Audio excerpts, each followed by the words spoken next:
freedom, man. That's what it's all about.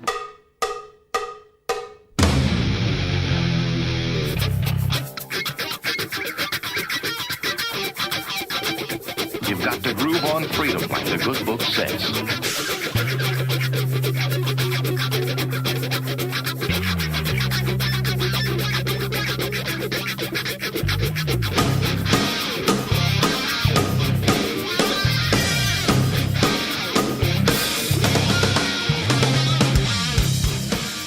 Welcome. You are listening to What on Earth is Happening. This show will discuss the topics of human consciousness, mind control, natural law, the occult, and all issues that affect the freedom of the people of Earth. What on Earth is Happening will endeavor to shine light upon the darkness of our world and to offer empowering solutions to the problems we face as humanity approaches its critical moment of choice. And now, here is your host, Mark Passio.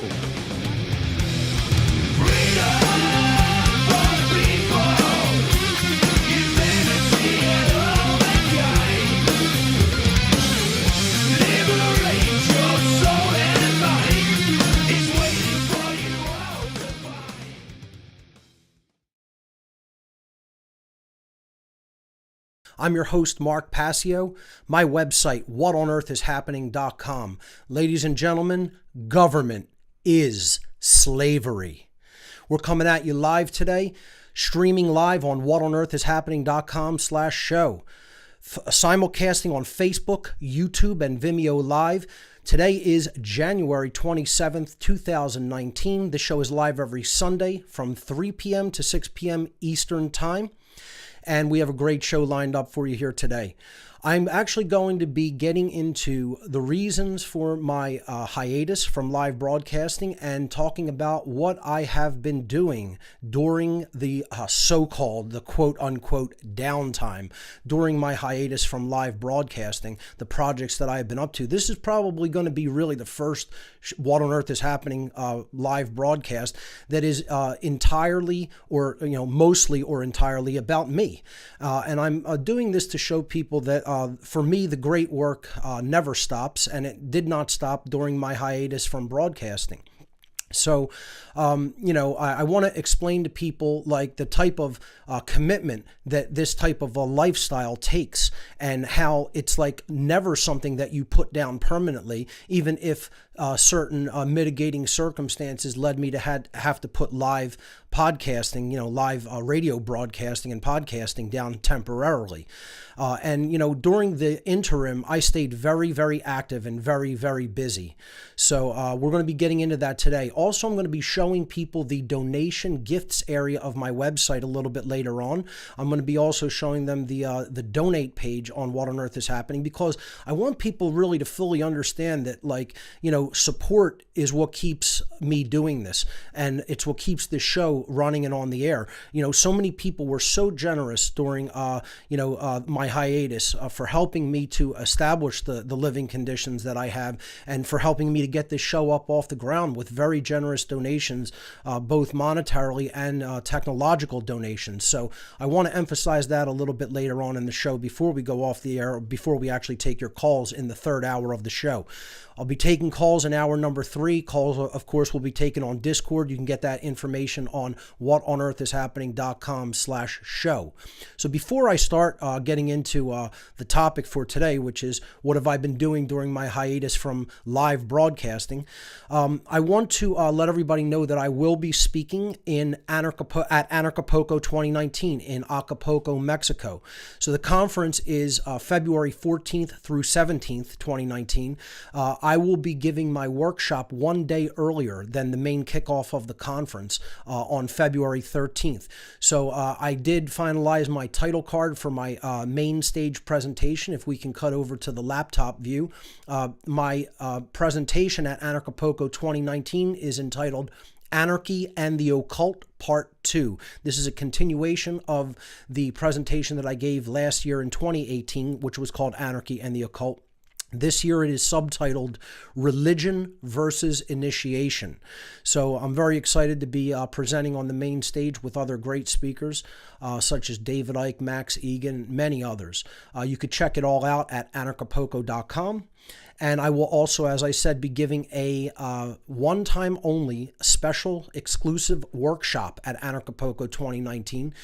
This will be a culmination of a lot of the research and former presentations that I've given regarding the occult, specifically occult traditions throughout time, and specifically how occultism in general is all attempting to teach natural law to the initiates of the tradition if it is properly understood and used correctly, used in a moral capacity. Again, there is such a thing as dark occultism, in which this knowledge is not used to uplift humanity but to subvert and control humanity, but it is all an understanding of the same body of knowledge. So this is going to be called Demystifying the Occult Revisited, Initiation into the Mysteries. Okay, an exclusive one-time only workshop, and it's taking place February 13th from 9 a.m. to 6 p.m. This is an all-day event as a breakout area from ABKCO. It's going to be $140 to attend. There will be 2 4-hour sessions, 9 a.m. to 1 p.m., then a lunch break from 1 p.m. to 2 p.m., and then from 2 p.m. to 6 p.m. will be the second 4-hour section. So you can get more information on the entire conference and my specific workshop at ABKCO.com. And you can click into that the tickets area through whatonearthishappening.com. Right at the top of whatonearthishappening.com, there is a link with the ABKCO banner, and you can click that. And folks, I just want to emphasize the importance of my workshop. This is my main source of any type of donations or income for the conference. Okay, so really nothing else is coming in any other capacity from me going out there. So if you are so inclined to want to receive this information or simply to support my work, please do. If you're at ABKCO, come out and attend the Demystifying the Occult Revisited workshop. I guarantee you I will certainly make it worth your while, with a tremendous amount of information on occult knowledge presented at that workshop. So those are my main announcements. I think we'll jump right into the material because there's going to be a lot to cover today, okay? You know, I want to not only tell people what I've been doing, but I want to show them some things. I may even get into, showing people the Founders website, my anarchist hardcore punk band, talk about a little bit about, the shows that we've done, and maybe even play some of the music of the Founders live on the show today. So, a lot to do, so let's jump right in. So this broadcast is, as I've already said, is going to be largely about me, if not entirely about me. But again, we have to take that in context, because you have to understand that this is a job that you never really step away from once you start doing it. And I think that's why a lot of people are disconcerted into getting involved in the great work. They know it's a lifetime commitment. They know that really this is, as opposed to getting involved in the occult, whereas there is an out to that if you don't know, quote unquote, where the bodies are buried, and you haven't gone deeply enough into it. There is a getting out of it. There is a walking away from it. Not so much with the great work, with doing the true great work, the one great work. It is something that follows you no matter where you go, because you cannot unlearn what you know. Once you know it and you have a moral responsibility to convey it, that work never leaves your life. It is always there for you to do. And so, during my hiatus, there were reasons that I needed to take the break, and I did do some things to get myself in a better position personally. However, doing the great work never stopped. So, this is a image of me, like very, very shortly before I went off the air. Okay, this was actually taken during a promo that I was doing for a conference that I spoke at Free Your Mind for at WMMR Studios here in Philadelphia. I was interviewed for the conference, and this is what I've been using as my biopic, in recent years since this was taken, and I think it conveys like the essence of what I do. I get on the air in front of a microphone and I speak to people about what I have come to learn from a point of moral obligation to help people to understand what's really going on in our world. And I do so unapologetically, and I do it in a way that a lot of people take offense to, because I don't sugarcoat my words and am never going to. This is always going to be my presentation style, because this is how I really am in real life. And if you don't believe that, ask people who know me personally, and they'll tell you pretty much my presentation on the airwaves is how I am in real life, how I speak and dress, etc. Except I really kind of even tone it down a little bit on the airwaves for people, believe it or not. And the people who know me in real life will testify to that. So let's move on to the next slide. I stayed very active in the activism community here in Philadelphia. And, this is a shot of me taken at a monthly, they do bi-monthly meetings now, meeting of Liberty on the Rocks, Philadelphia. My friend John hosts this event, and it's always great getting out there and talking to people who are concerned citizens and understand that, freedom is under attack. The name Liberty on the Rocks is kind of a double entendre, meaning that, liberty is in a lot of trouble. It's on the rocks. And, it's we usually meet at pubs or bars, and talk over a drink. So, there you have, talking about liberty over the rocks, like with a drink, So, clever name, great activist group. I gave my Second Amendment Part 2 presentation, actually both Second Amendment presentations, Part 1 and 2, at meetings of Liberty on the Rocks, Philadelphia. Definitely check them out if you're in the area. Great activist group.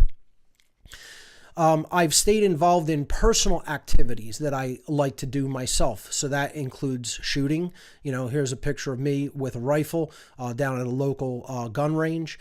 Tried to stay, keep my skills sharp in marksmanship. Don't get an opportunity to go out to outdoor ranges as much as I would like to. Certainly that would help a lot more. Used to go shooting a lot with my buddy Walt at outdoor ranges. Haven't made a lot of time for that recently. Kind of been doing it in the city when I can. Trying to keep physical skills sharp in addition to mental, spiritual understanding. We have to keep the body in order. This is part of the initiatory steps of the mystery school traditions, of the traditions of the initiate into the occult. Part of it is activating the physical body. I can't emphasize it enough. Probably going to do a whole show on holistic health coming up in a future broadcast of What on Earth is Happening. So, I'm moving on to the next slide. Part of the physical activity is martial arts. And I was very active in martial arts prior to leaving the airwaves during my hiatus, prior to my hiatus. And, I stayed involved in the martial arts and martial arts community here in Philadelphia during the hiatus. Here I'm doing some JKD, which is Jeet Kune Do, the system that Bruce Lee pioneered and essentially invented, with a couple of local activists and local martial arts practitioners here out in a park in South Philadelphia. Here's another shot doing some martial arts with just some younger individuals who kind of joined in to the session that some of us in the group were having. They saw us doing martial arts practice and came over, wanted to join us, and we were like, sure, come over and we'll teach you a few things. So this was kind of like an organic, coming together of younger people from the local neighborhood. We were just out on a nice sunny day, doing some martial arts in the park, and people took notice and were interested and came over, and that's the kind of stuff that we try to do as much as possible. Of course, the great work takes precedence, and a lot of time, there's not as much time as I would like for these activities, but I try to do it whenever I can. People don't know this, but I'm going to show you something that I'm somewhat proud of. I'm a pretty decent bowler. I don't usually toot my horn about this, but, I could probably have been a professional bowler if I wanted to. Okay.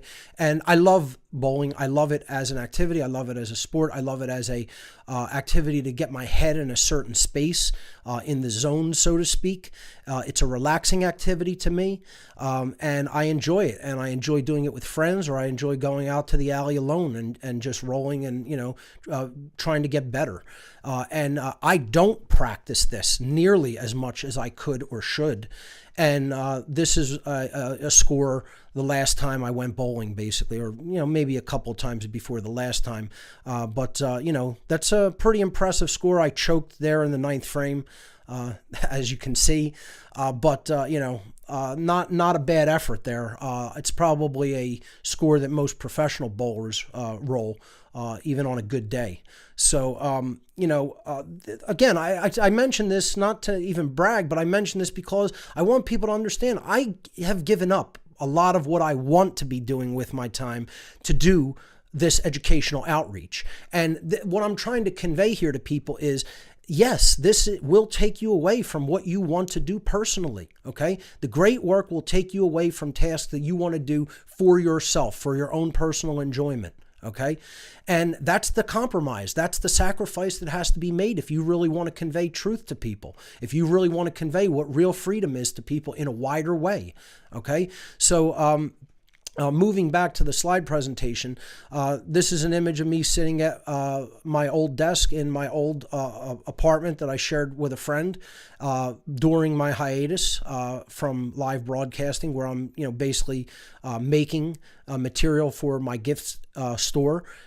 Some great gifts there given to me by Brandon Martin, the t-shirt and hat from Skatopia. And, I'm basically making, material for the gifts area of my website here. And, this was a difficult time period. I wasn't in a physical space that was optimal for me. And I moved 3 times during my hiatus, physically moved living space 3 times, okay? That is, and still made the time to do all the other things that I did that I'm going to show you. So that's an impressive task in and of itself. People will understand how stressful moving can be. And to do it 3 times in basically a 1.5 year period was no fun task for me. That took up a lot of the time during the hiatus as well.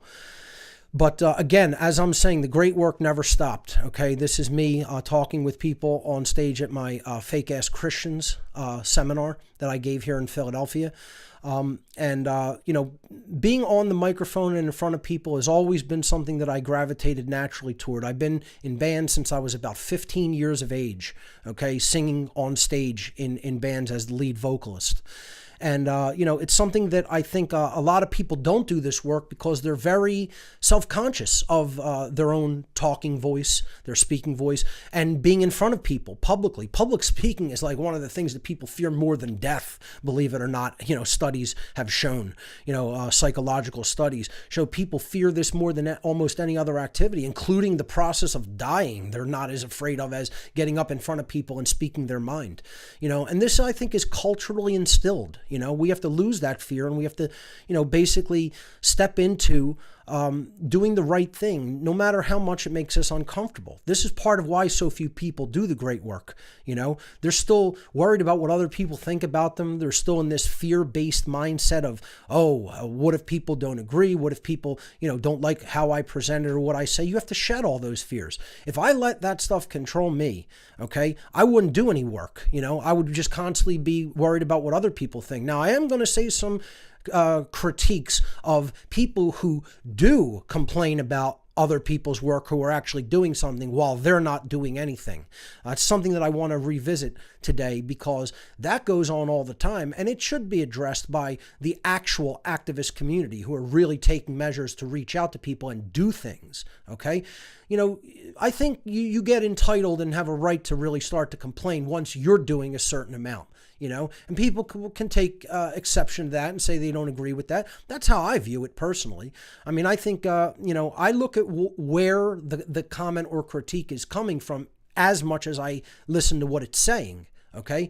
I try to see if it has merit based on what the person is actually saying first and foremost. Then I look at what have they been doing, and 99.9% of the time, you'll do an internet search for the person who has a complaint and says you should do it differently, and they're doing nothing themselves. Absolutely zero, nothing whatsoever, So, this presentation here today is really about how much work I have done in a time when many other people have said, where's Mark at? He's not doing anything. No, I wasn't doing live broadcasts.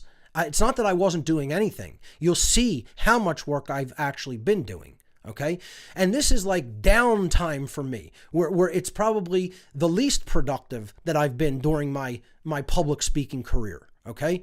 And it's still a formidable amount of work, much more than most people are ever doing in their entire lives, let alone just during a hiatus from live broadcasting. Okay.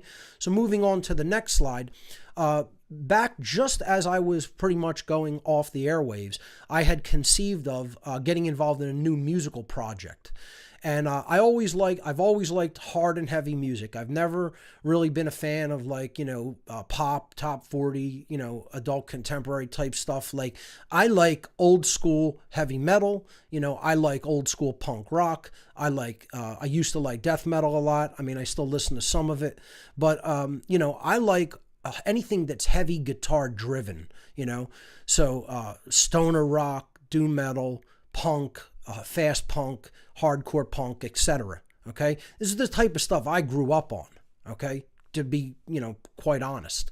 Okay, a lot of people don't gravitate toward that kind of music, and that's fine. It's a taste. There is no truth about whether it's good or not. It's subjective taste. Okay, so back in when I went off the air in 2016, a little bit before then, I had come up with the idea to form a hardcore punk band, just like some fast punk, heavy riffs, a little bit of a metal edge to it that would talk about issues of freedom. Okay, and do it in a very in-your-face way, much more so than I would do on What on Earth is Happening, like getting up in people's face about it and just speaking the truth plainly and openly in street language. Okay, and this morphed into the Founders. The name is obviously an homage to the founding fathers of America, but it's way more than that. Founders doesn't mean that you've found something, that you have discovered something. It means you've established something. It means that you have laid a foundation for something to come in the future. So this is about the new founders of a new society, of a new world, if you will, okay? One that is based in true freedom, one that is based in voluntary cooperation, one that is based in true spirituality, one that is based in anarchy, in true anarchy, okay? No masters, no slaves form of anarchy. Okay, so you could check out the Founders at thefounders.us. Okay, I'm going to be going to that website a little bit later, and I'll be showing you some photos of live performances, maybe play a live video, maybe play some studio recordings. Okay, we'll do that in a little bit. So the band was formed during the hiatus, and we did a lot of playing. I mean, we played a lot of shows. Okay. I'm going to be going through the presentations that I did live, either here in Philadelphia or at other events. Okay.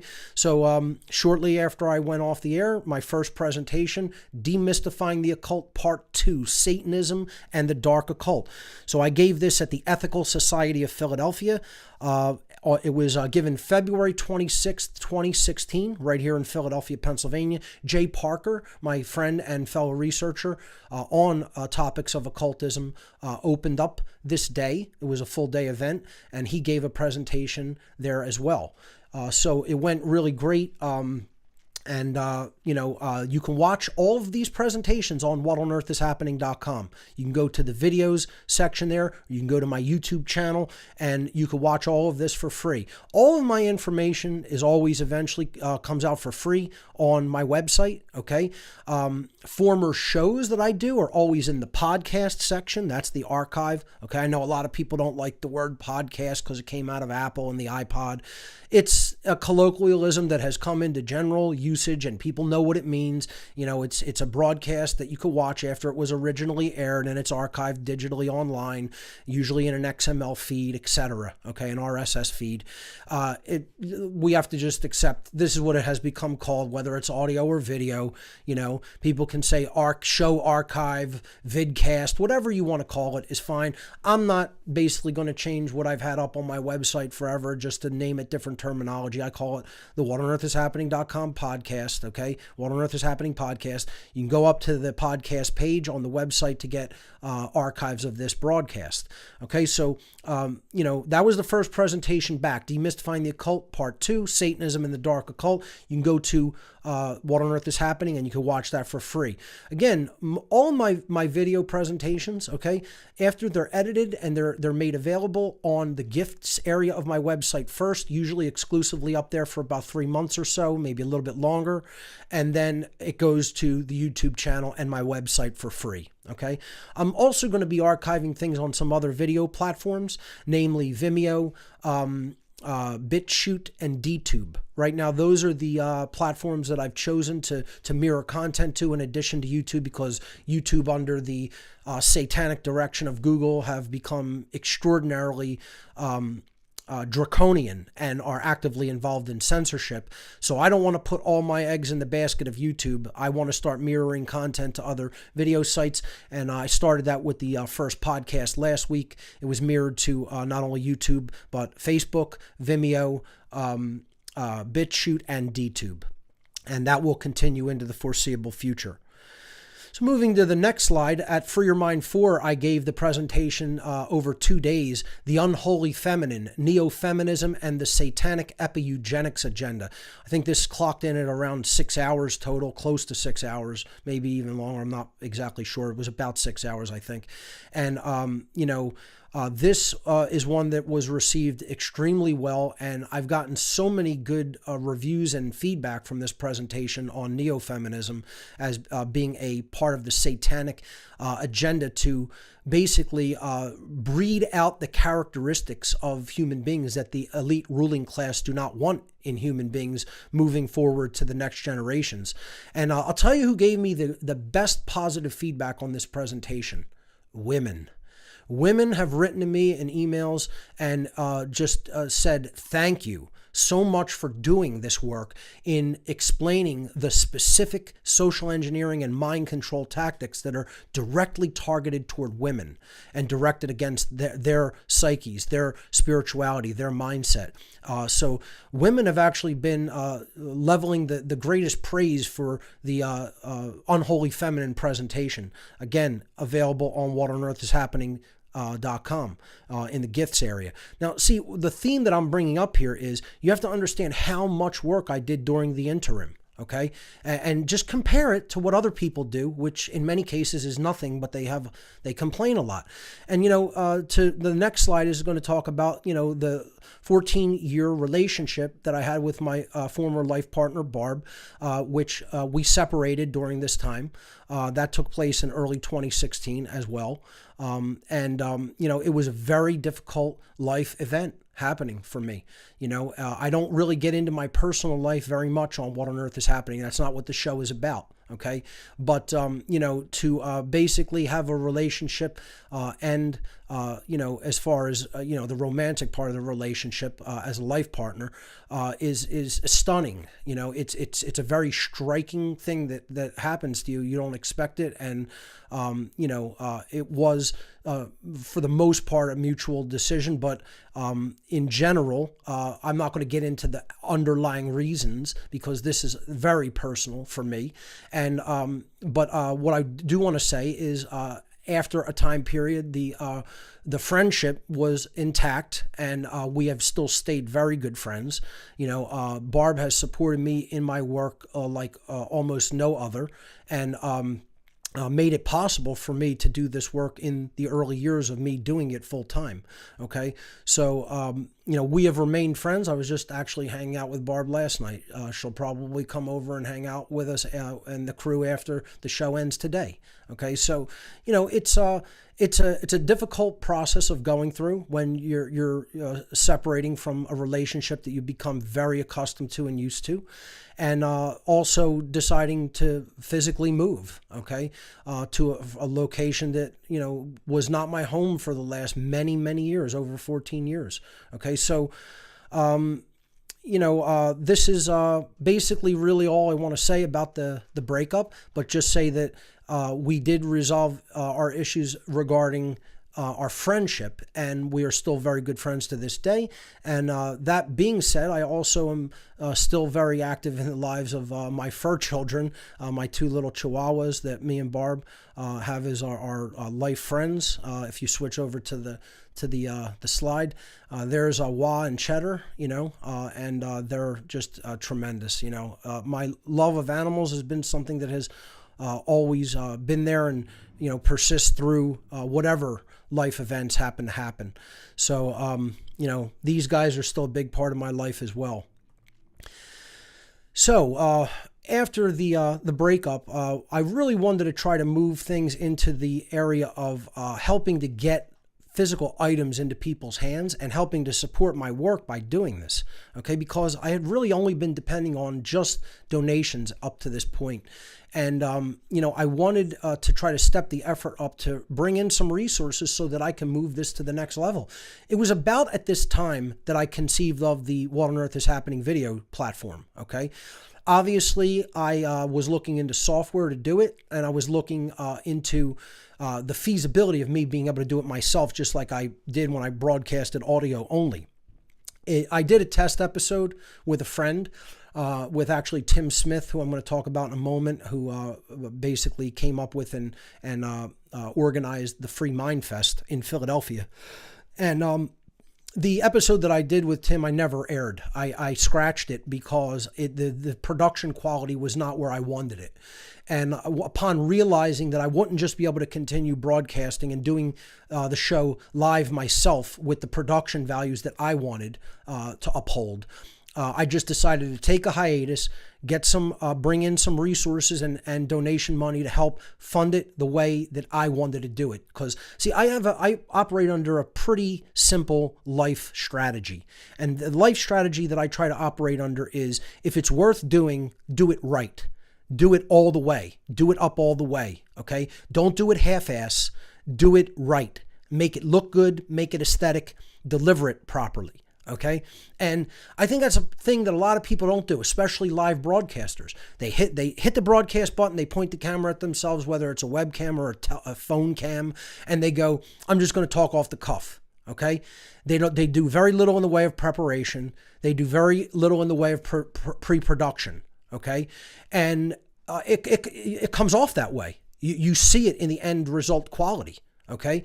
And I think that we would be a lot better at delivering the message and getting it across to people if we become technologically literate. I've talked about this. It's going to be an ongoing theme.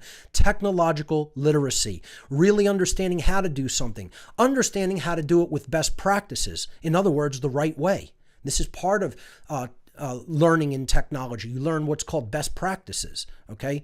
So I think this is something I want to cover in future episodes. And again, as I said last week, maybe even a future seminar that people can attend, and you will get actual, learning and practice with technological programs from me, having done it in my own experience over many years. And I think that's one of the things that, we could really teach people more than anything. If you have knowledge through direct experience, that's so important to convey to other people, especially if they can use it as a life skill to get the message of the great work out. So with that being said, one of the things I wanted to do is build a secondary site that would be something that showcases all of the works that I've done. Okay. DVDs, flash drives, T-shirts for promotion, okay, stickers, etc. for promotion, and other items, where people can go from all over the world and make a donation. Okay, it's not purchasing something, because I don't have a merchant account. All I do for What on Earth is Happening is accept donations. There is no commerce happening on any area of my work. I don't even monetize my YouTube channel. And people hear this and they're like horrified. Why don't you monetize your YouTube channel? I don't want any tax money going into the government and control system and pedophiles that are behind all of that. Okay? I try to avoid taxation, the theft of taxation, the slavery of taxation, to the extent that that is within my power, to be quite honest. Okay? And I don't care who knows it, who hears it, whatever. Okay? I am not contributing to child molestation, murder, sacrifice, etc. I know this is going on. I don't think I know it's going on. I know it's going on. Okay? So I'm not contributing my energy to that to the extent that is within my power. Okay? So that being said, all I do with What on Earth is Happening is accept personal donations from individual to individual. I don't do business as. I have no limited liability corporation. I have no tax exempt corporation or status or foundation. Okay? There is none of that. It is Mark Passio accepting personal donations from other individuals. The end. Okay? There is no organizational donations. You cannot write a check to What on Earth is Happening. Okay? All you can do is send funds as a personal donation to me. That is how I take in all of the resources that I do for What on Earth is Happening. And that's all I ever have done. Okay? Contrary to what other people will tell you. Okay? So donation gifts, I used some open source shopping cart software and modified it because it's free and open. And that's what free and open software means, that you're free to modify it for your own personal usage. Even if you want to redistribute it, you can do it like that. I can even maybe show some other activists in the freedom community how I did these small modifications to this open source code, and basically turned it into being able to accept personal donations instead of sending it to a merchant account system, instead of linking it into some type of a merchant account payment gateway. Okay?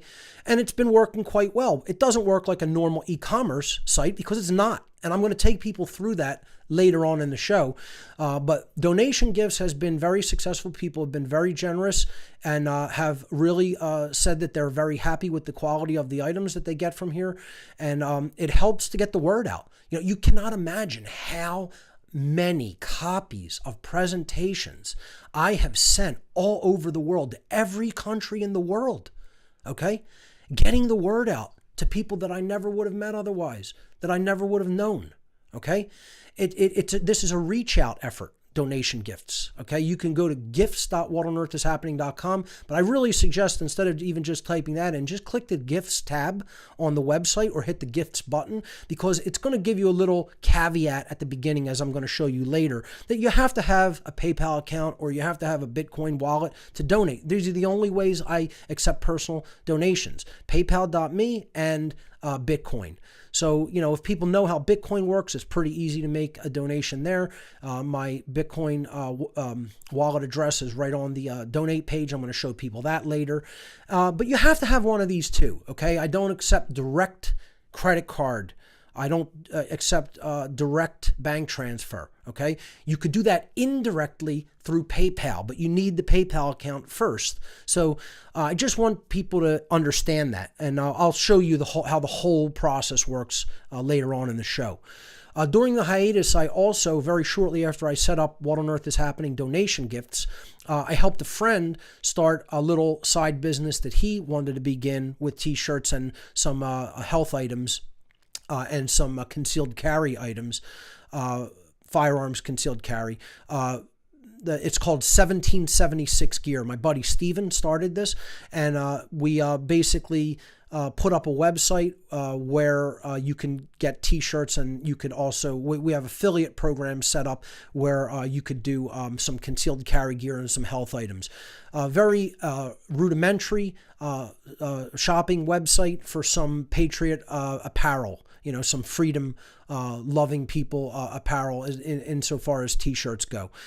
Pretty simple, only a few items. Might be expanding it in the future. We'll have to, you know, talk to my buddy and see where we want to go with it. But if you're inclined to check it out, you can go to 1776gear.us and check that project out that I helped get up off the ground during the broadcasting hiatus.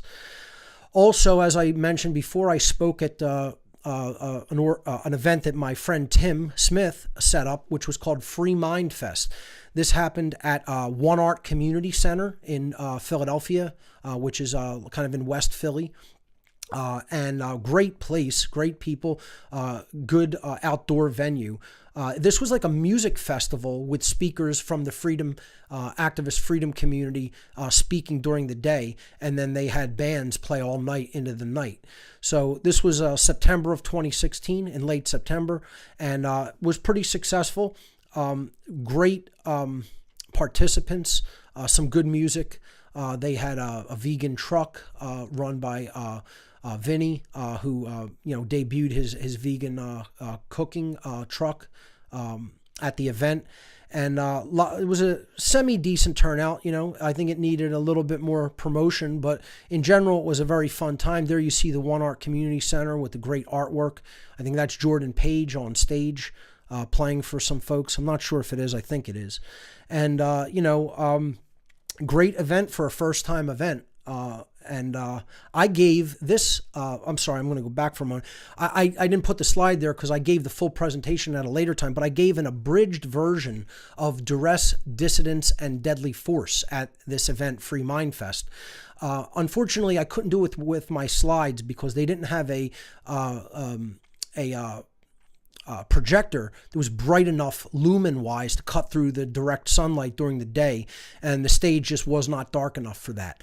So not having slides, I just gave a speech, and it didn't have the same type of effect as my normal slide presentations do, so I didn't really release that. We reformulated Duress, Dissonance, and Deadly Force into a longer format presentation, and I delivered that later at Ivan Oyola's event, Truth, Mind, Reality, which I'm going to talk about.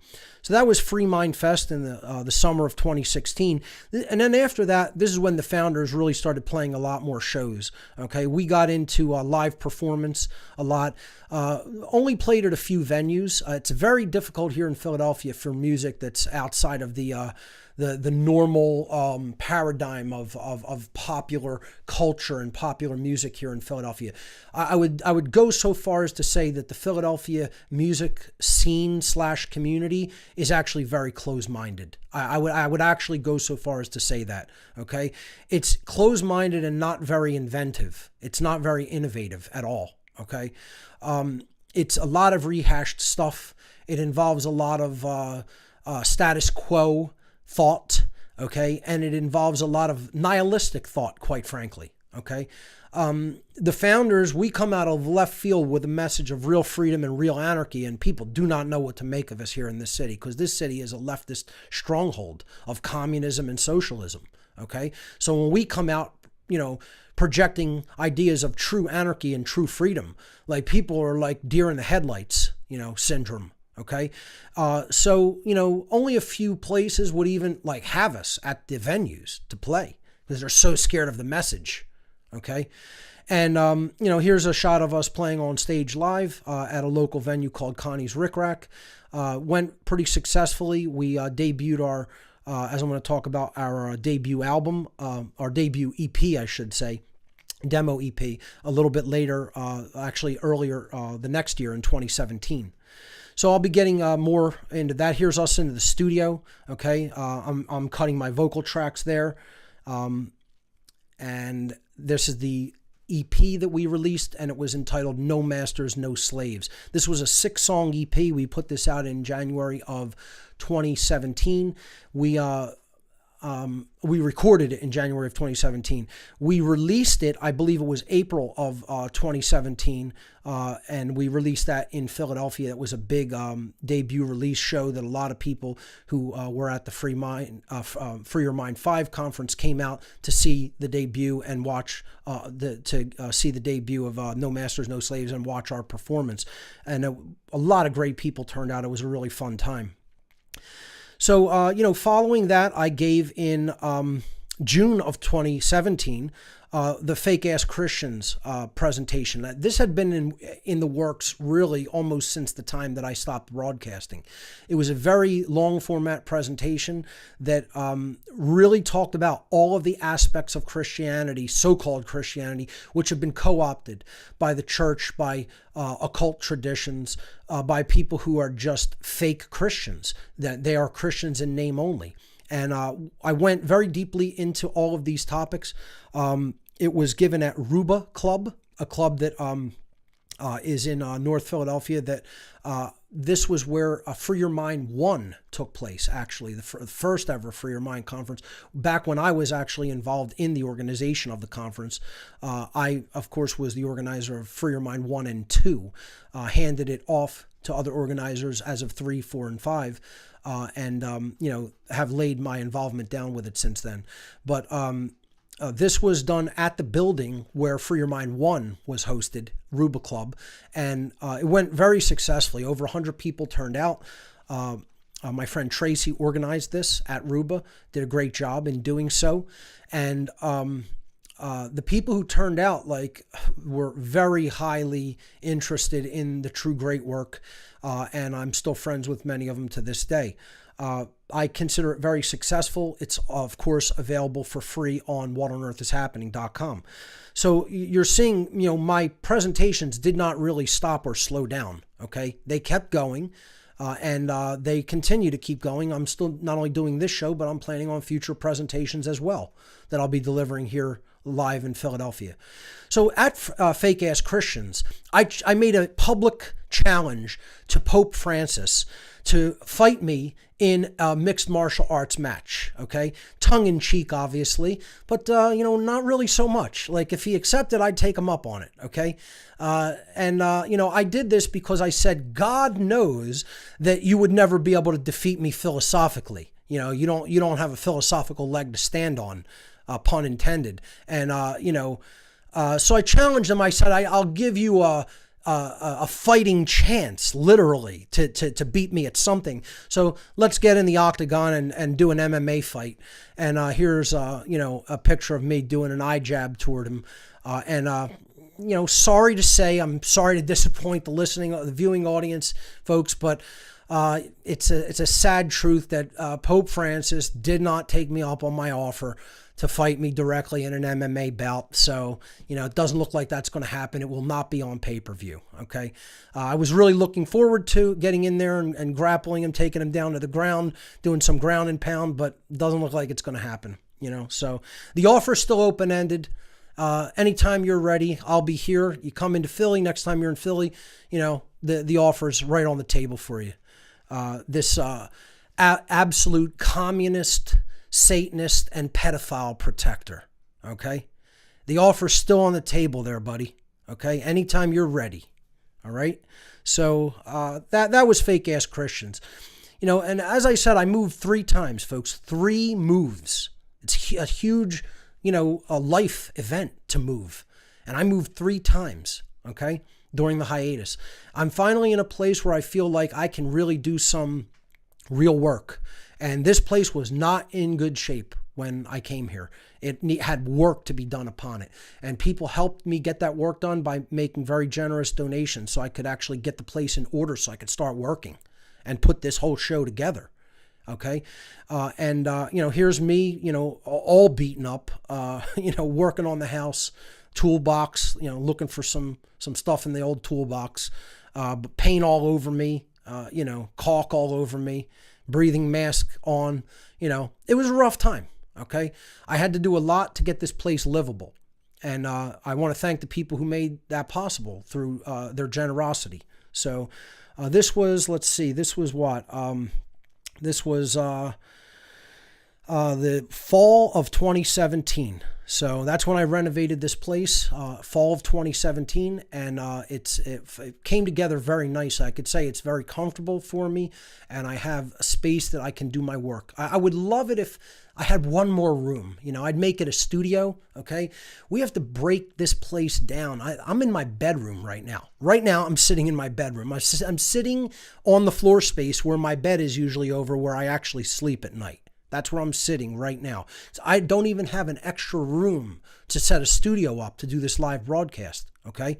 I don't live in a big place. I live in a half row home in South Philadelphia, an old, partially dilapidated half row home. I don't even live in a full row home, Okay, so imagine that kind of limited space that you have to make it work. You have to make it so that you could do what you need to do within that space. And that's what the setup crew comes and helps with every day. They convert my bedroom into a little makeshift TV studio. This is something that people can do. It's doable. All you got to do is learn the software, spend a little bit of money on the streaming account.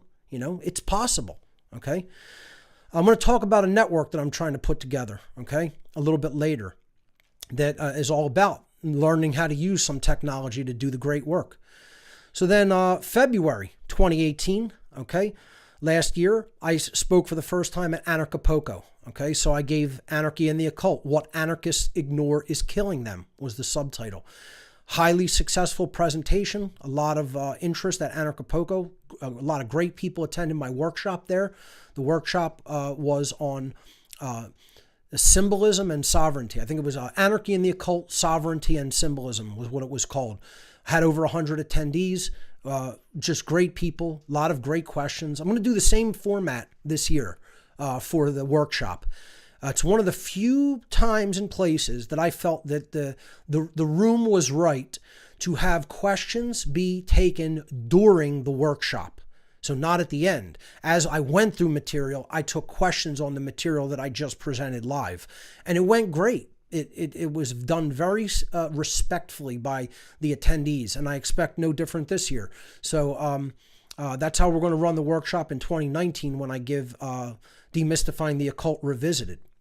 So this is me on stage at ABKCO 2018, speaking in Acapulco, Mexico. Here's me addressing the crowd. They had about 1,600 total attendees. Okay, I'll bet you there was probably close to 1,000 people in the room when I spoke. So very happy with the turnout. Jeff Berwick, who hosts the event, should be proud of the work that he's done putting it together and getting the word out and getting a lot of attendees there. He's saying there's going to be like 3,000 people there this year. I mean, that's tremendous if it does work out to be that number. So, if you're there, come on out to my workshop. I guarantee you will enjoy it and gain a lot of information from it. So that's me at the actual speaker podium there. Okay. And moving on, I met some great people at ABKCO. I met G. Edward Griffin. There's me hanging out with him at our hotel room. Great guy. Shared a cab ride with him as I got off the plane in Acapulco. This year I'm taking trains and buses to Acapulco, Mexico. Ground travel. It's going to be a lot of fun, I think. A lot of people would, grimace at that, going that far of a distance by ground. But I'm actually looking forward to it because I hate flying. There's me with G. Edward Griffin, who wrote The Creature from Jekyll Island and has done countless awesome work over the years. Here's me sitting and talking at lunch with Max Egan, another one of my favorite individuals. If people aren't familiar with Max Egan, you should be, and you should get out there and listen to all of his work. So some of us are hanging out there and talking with Max and listening to some of his wisdom at a lunch break. Here's me talking to Derek Brose, okay? Derek just spoke here in Philadelphia. Great guy, really active doing the great work. Here's him interviewing me backstage at ABKCO 2018. Here's me hanging out with some other people from ABKCO, some good friends, and, we're just chilling in the backstage area, and I had a photo opportunity. Okay, so then shortly after I came back from Acapulco, I traveled out to the Phoenix area for my friend Ivan Oyola's conference, Truth, Mind, Reality. This was his first conference that he hosted along with other local activists in the Phoenix area and friends of Ivan's, and they did a fantastic job. This was one of my favorite conferences I've ever attended, actually. This happened March 10th in Phoenix, Arizona. It was a one-day event, great speakers. And organized the right way is what I will say. Organized correctly. Best practices were used. I'll say that, okay? And here's an alternative poster for it, which was done by an artist in, I believe, the Phoenix area as well. And, he's got all the names of the speakers on there. So Lennon Honor spoke, Sonia Barrett spoke, Mark Devlin, many others. It was an awesome event. Okay. If Ivan does it again, I highly recommend people check it out and go out to Phoenix to attend, because this was a great event. It was right outside of Phoenix. I think it was in the Glendale area. It was actually in Glendale, but it's a hop, skip, and a jump from Phoenix. It's like right next door. So at this Glendale conference, Truth, Mind, Reality, I delivered the presentation called Duress, Dissidence, and Deadly Force. This is the one I had originally given at Free Mind Fest the year before. However, I really got the presentation in much better order with my slides, and added a lot of content that time did not allow for at the Free Mind Fest variant of it when I delivered it initially. So I went into a lot of detail here. Again, you can check out this presentation either on my website, YouTube, or Ivan's website at Truth, Mind, Reality. Okay, there's Ivan Oyola. We've got a shot together. Okay. The main conference organizer. He put together a tremendous team as well. So thank you to everybody for organizing this one. Okay, this is me actually delivering the Duress, Dissidence, and Deadly Force presentation at Truth, Mind, Reality. And I want to stop at this slide and say a few things, okay? On the presentation board back there, it has a image of my natural law presentation, my natural law seminar, and it talks about natural law as being the only true solution. Okay, so what I want to talk about is the people who will attack my work by saying, Mark doesn't present any solutions. He doesn't talk about solutions. He is only talking about what's wrong. Your head's up your ass, okay? You make yourself look and sound like a jackass. I don't know how much more I could possibly say it in simple terms. Okay, when people say that, that's what you sound like. That's what it makes you look like. Okay, I spent 65 shows on What on Earth is Happening talking about solutions. You know what this proves to me? To the some of the so-called viewing audience or listening audience, that you don't know how to pay attention or listen. You don't know how to take in information. And you certainly don't know how to go into the fullness of the information that you are attempting to discover or to discern. This is the concept of a little learning is a dangerous thing. Okay?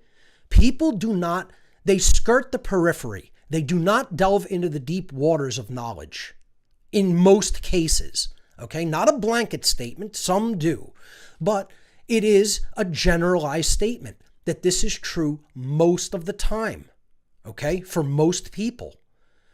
And another part of it is everybody wants so-called affirmative solutions, right? They want you to say what other people should be doing. What should you be doing? What should you be inventing? Okay, I am not here to tell you what you should be doing or inventing or coming up with as potential affirmative or positive solutions to any given problem of humanity. The entirety of my work is about the apophatic solution to the human condition of slavery. And apophatic means defined in the negative. It doesn't mean that I am telling people what they should be doing actively. I am explaining to people that we are enslaved because of what we are currently doing, that we have no right under natural law to continue to do. The solution that I have presented ad infinitum, to the point of nausea, okay, ad nauseum, okay, repeating myself endlessly over and over like a broken goddamn record, okay, is that the solution is to cease and desist in behaviors that we have no right to continue to take because they are in opposition to moral law. Ladies and gentlemen, that is the solution. I'm sorry if you don't like it, but that's the solution to the human condition of slavery. We need not do one other task We need to stop doing and condoning the tasks which we already are performing on a daily basis that have absolutely no bearing in right, which we have no right to continue to perform. It is an apophatic or negative solution. The solution lies in what we must stop doing. And people hate that. They hate that answer. And the reason they hate it is because their ego is so overinflated that they believe they know the solution in its fullness better. And it's all these things that run through their mind like endless chatter. It's an endless chatter brain of, but what about this, and we could do this, that. Stop the chatter of the mind. What my work has prepared and helped people to do, if they're really listening, is to get your mind and body in a place where you are able to receive from the living dynamic intelligence of the cosmos itself the real answer to solving the human condition of slavery and getting out of slavery and being in a world that is actually in a state of true freedom or true anarchy. And that is what my work has already done. The solution is revealed. It is out there. And it is out there in a way that no one else delivers to the fullness and to the completeness and in the way that I do it, unapologetically. I cannot find anybody else that does it to that extent. And that's horrifying to me. I want people to know that's a horrifying speculation, a realization to make. Okay? I wish there were 1,000, 10,000, 1,000,000 people doing this better than me. It's one of the reasons I needed to come back on the airwaves. Okay? Just if you want to call that egotism, go ahead. You can call that arrogance. I don't care. I'm not interested in what you think of me or what I'm doing. You're not taking me off my mission. Boys and girls, you ain't taking me off my mission. Okay? You could say whatever the hell you want to say about me or how I do anything. I'm doing it. I'm continuing to doing it. And you're not taking me off my mission. Okay? I was sidelined for a little bit. I had to get my work together. Okay? As far as living space is concerned and as far as resources are concerned, to be able to do something with better production values and find a team of people I could trust to help me launch this new platform. That's the only thing that stopped temporarily. But you're not stopping me, and you're not going to stop me from speaking, and you're not going to take me off point of my mission, which is to convey the understanding of natural law to people as the solution to the human condition of slavery. And I've done it, and I've done it better than anybody else. Much better than anybody else, quite frankly. Okay? And I'm not afraid to say that, because it's true. I don't want that to be true. I wish so many other people would step up and do the great work and show me how it should be done. Okay? So put your action where your mouth is. The people that want to talk trash. Okay? That's my suggestion. So I have offered solutions endlessly. 65 whole damn shows of them on the podcast alone. So when I hear blabbermouths that are know-nothings talk crap, okay? And as soon as they say something like this, I could tell you haven't been listening. You haven't listened to the podcast. You exercise no discernment. You exercise no true judgment. You're just talking out your ass and making yourself look like one at the same time. Okay? So, my whole work is solution-oriented. The totality of my work is solution-oriented. Here's me sitting at a dinner get-together prior to the Truth Mind Reality Conference. There's Ivan, there's Len and Honor in the background, there's Keith Knight there on the left. I believe I'm not sure if that's Sonia Barrett in the foreground there, but there's Irene Pye and some other friends. This was just a great event, done just tremendously well. Okay, I can't emphasize that enough. That's what people who want to talk should be doing. Get involved, get boots on the ground, and start being a foot soldier in the great work and do the work. Put your money and your time and your attention where your mouth normally is and actually do something. All right.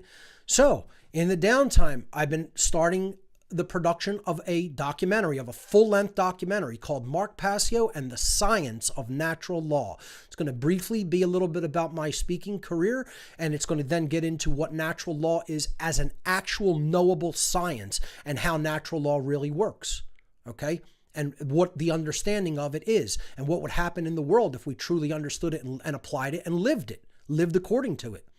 So this was originally started to be worked on in the summer of 2018. I believe like around May we started this. We started it at the Art Institute of Philadelphia, which was an art school that is unfortunately closing down.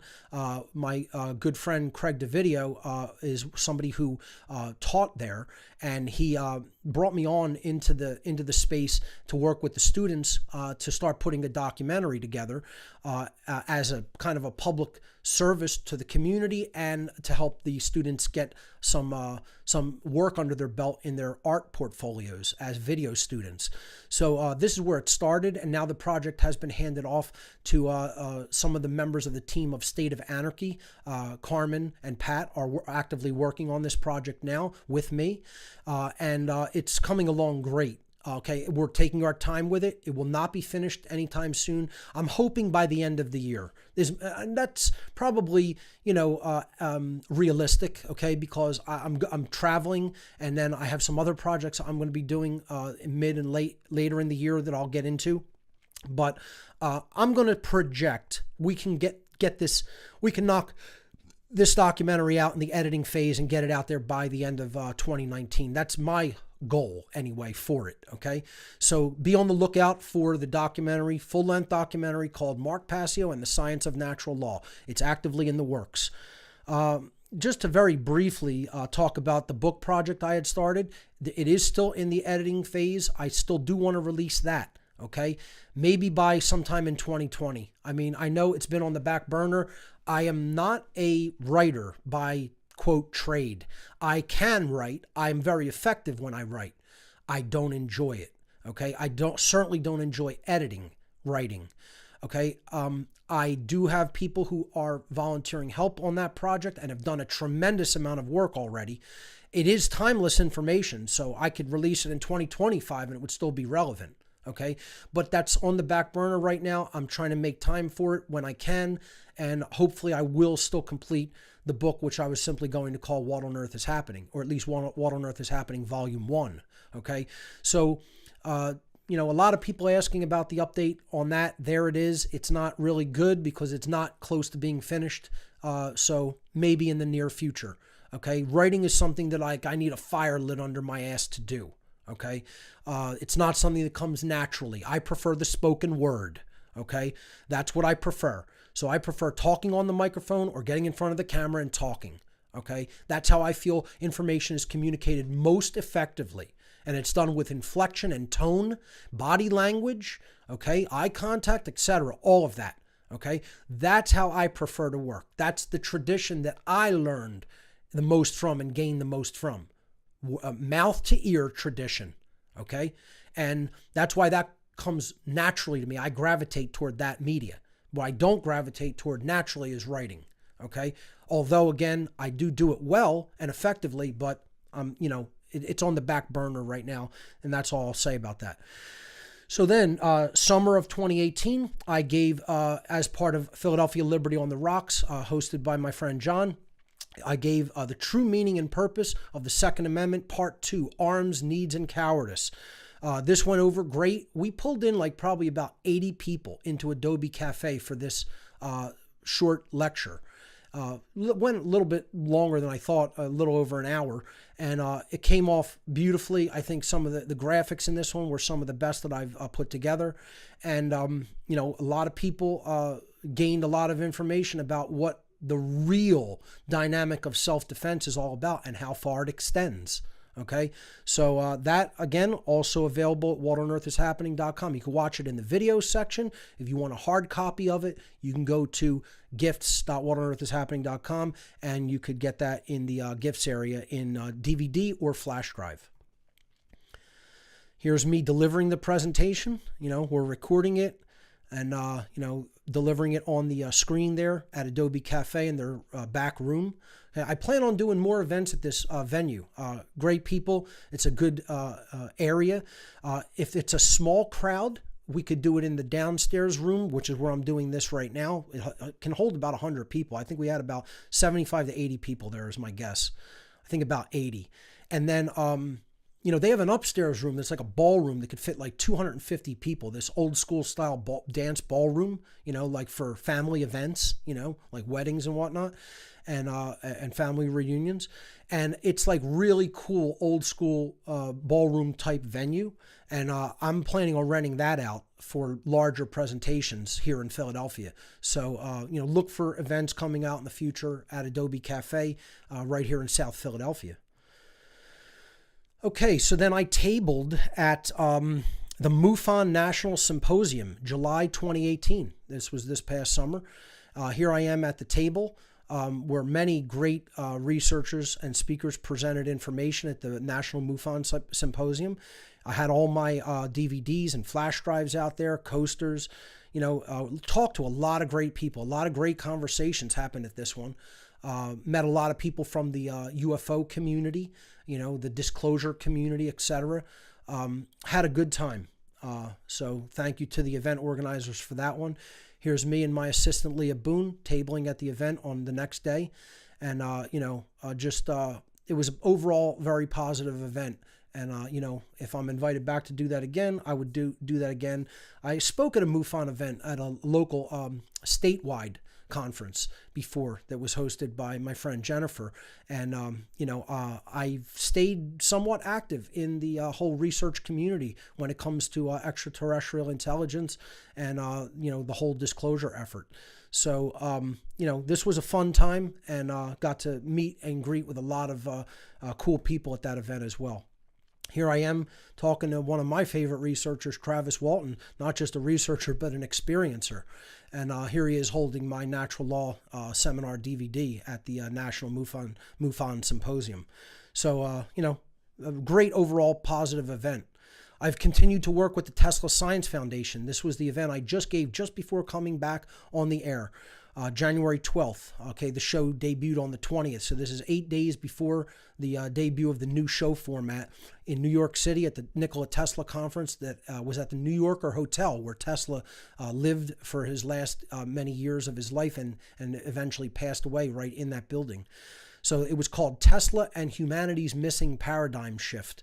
And I want to thank the Tesla Science Foundation for hosting this event. This went over really great. The New Yorker is a beautiful venue to do a conference at. Nick Launchard did a great job in organizing it. A lot of great speakers and presenters. Here I am on stage delivering my Tesla and Humanity's Missing Paradigm Shift presentation. And on the slide there, it's talking about a dynamic a lot of people don't want to talk about or discuss, that we have to internally change.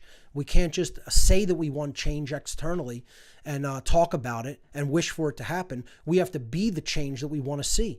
And, when people ask people who wants change, everybody wants change, they put their hand up, oh, I want things to change.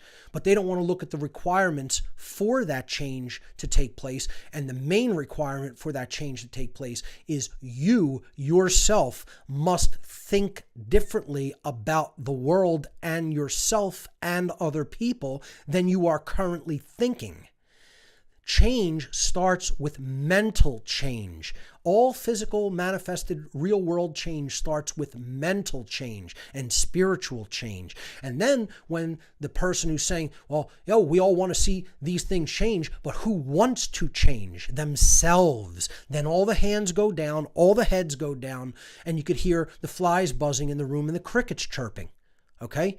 So people have to understand none of these solutions are affirmative or positive solutions. They are all apophatic or negative solutions, meaning that we have to stop doing the things that we are doing. So I came to the Tesla conference to tell the Tesla enthusiasts one of the hardest things that you could tell this community of people. good, supportive people who want to see Tesla's work come to fruition, but they don't understand you can't bring free energy into manifestation in a society that's enslaved. You have to end slavery first. You're not going to have free energy in a slave state. Okay? So I was telling him free energy cannot be manifested as long as the people of Earth continue to believe in and condone humanity's current immoral institutions, which are based entirely in violence, coercion, deception, ignorance, greed, usury, and exploitation. And that amounts to a society that is based upon slavery. That's what it is. Okay? So, this is what I try to explain to people. I'm not here to make friends with people. Okay? My work is saying to people the horrors of what is going on this planet. I've jokingly said, but not so jokingly, that maybe the show should be called What in Hell is Happening? Because that's where we're at collectively. We're in hell. Okay? That's what this whole place has become. And it doesn't have to be hell, but right now it is hell. We've converted it into a hell. All right? So, I get up there and I tell people things they don't want to hear. If I wanted to be showered in gifts and adulation, ladies and gentlemen, I would get up here and blow smoke up your ass and tell you exactly what you want to hear. Hey, that's what all the New Age teachers do, right? Oh, it's all peace, love, and happiness. And it's like you could just dream it and it will magically come true. We can cover our eyes with our fairy glasses and suddenly the world becomes a loving, wonderful, spiritually active, and advanced place. Well, it doesn't work like that. If I wanted to tell you things that aren't true so we could all feel good and have a big love fest, and then you could shower me with donations because I made you feel good, well, it'd be real easy to do that. It would be very simple to do it. And most people would buy it. Most people would go for it because people want to hear what they want to hear. I try to explain to people, one of the reasons you'll know that I'm for real is I'm not telling you what you want to hear. I'm telling you extremely hard things to hear. Hard pills to swallow is what I'm pumping out there. Okay? And I'm doing it looking you straight in the face and telling you you don't understand how it works. You don't understand what the real solution is. And I have come to understand it. And I'm not bragging. I'm not putting myself up on a pedestal. I'm attempting to be as honest as possible with my listening audience and say, if you come to understand the dynamics that I have come to understand, the world will make sense to you. You will understand the solution. And this is what people write to me when they've been through the entirety of my material. See, it's a tapestry of knowledge. You can't listen to a clip on YouTube. Know my YouTube channel, okay? You can go to youtube.com/whatonearth93. That's the Mark Passio and What on Earth is Happening YouTube channel. But if you just take clips that other people have taken from my presentations in YouTube and listen to them out of context, you're not going to get what my work is about at all. You're not going to understand it at all. You're going to understand little disparate pieces of it. That's not how to get the fullness of anything. Okay? Well, here I am tabling. There's my assistant Leah, who helped with the table, did a great job, as she always does. We're at the New Yorker out in the foyer there, where they had all the tables, the vending tables set up. We had a lot of great conversations with people at this event as well. A lot of good people turned out that really want to see the real change, the real positive change toward a true free society happen in the world. And that's good to see at an event like this, because again, in new tech, right? In the new tech sector, just like sometimes in the UFO sector, the non-human intelligence area of research, you don't always see people that understand freedom. They can understand their little niche and corner of the research they're studying, but they don't get the totality of the picture, of the big picture in many cases.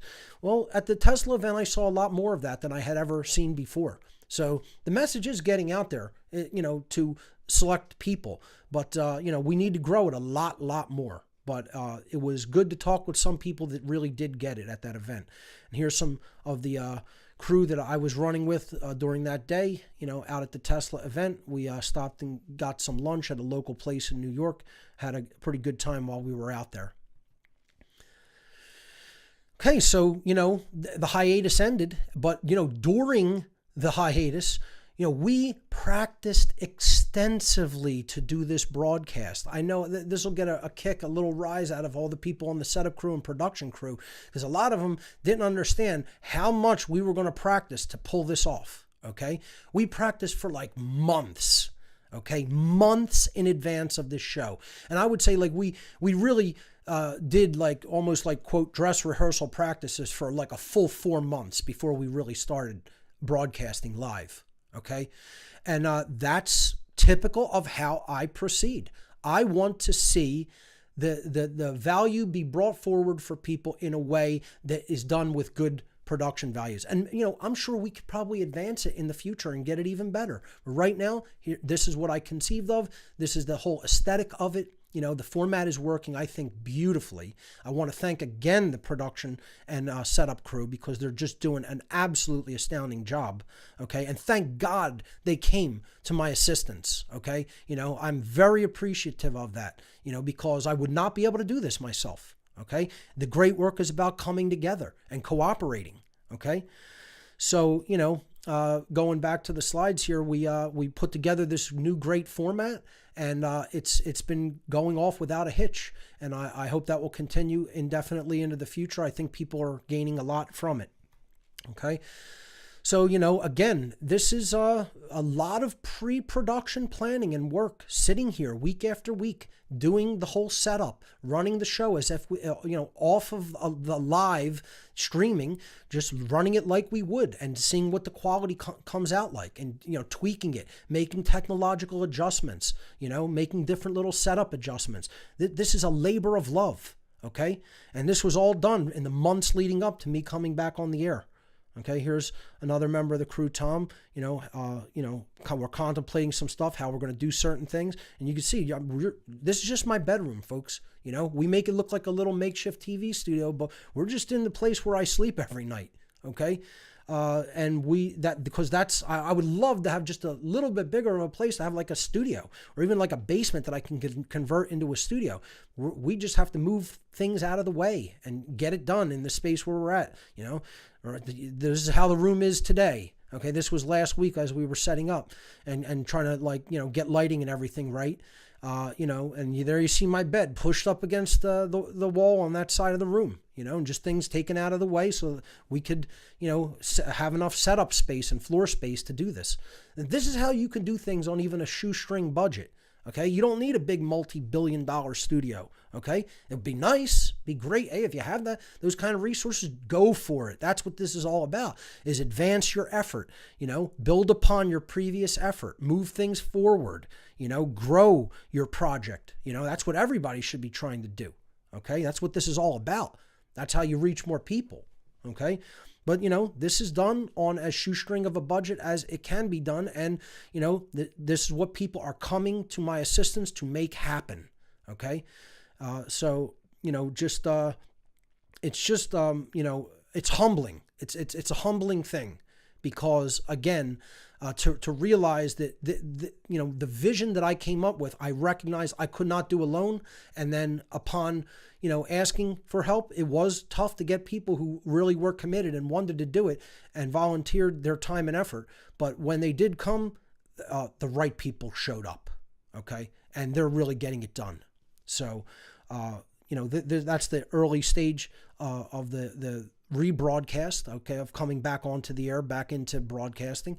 We did a little celebratory party last week after the launch of the first show. Here's us hanging out at a local pub that my buddy Mike works out with a bunch of friends, and it was a great time. And in the downtime, I've been staying close with other researchers, and there's a reason for that, because I'm getting ready to launch a network at some point, probably this summer. I want to say that cautiously if everything goes as planned. But here's me hanging out at a local restaurant with Jay Parker and Fritz Springmeyer,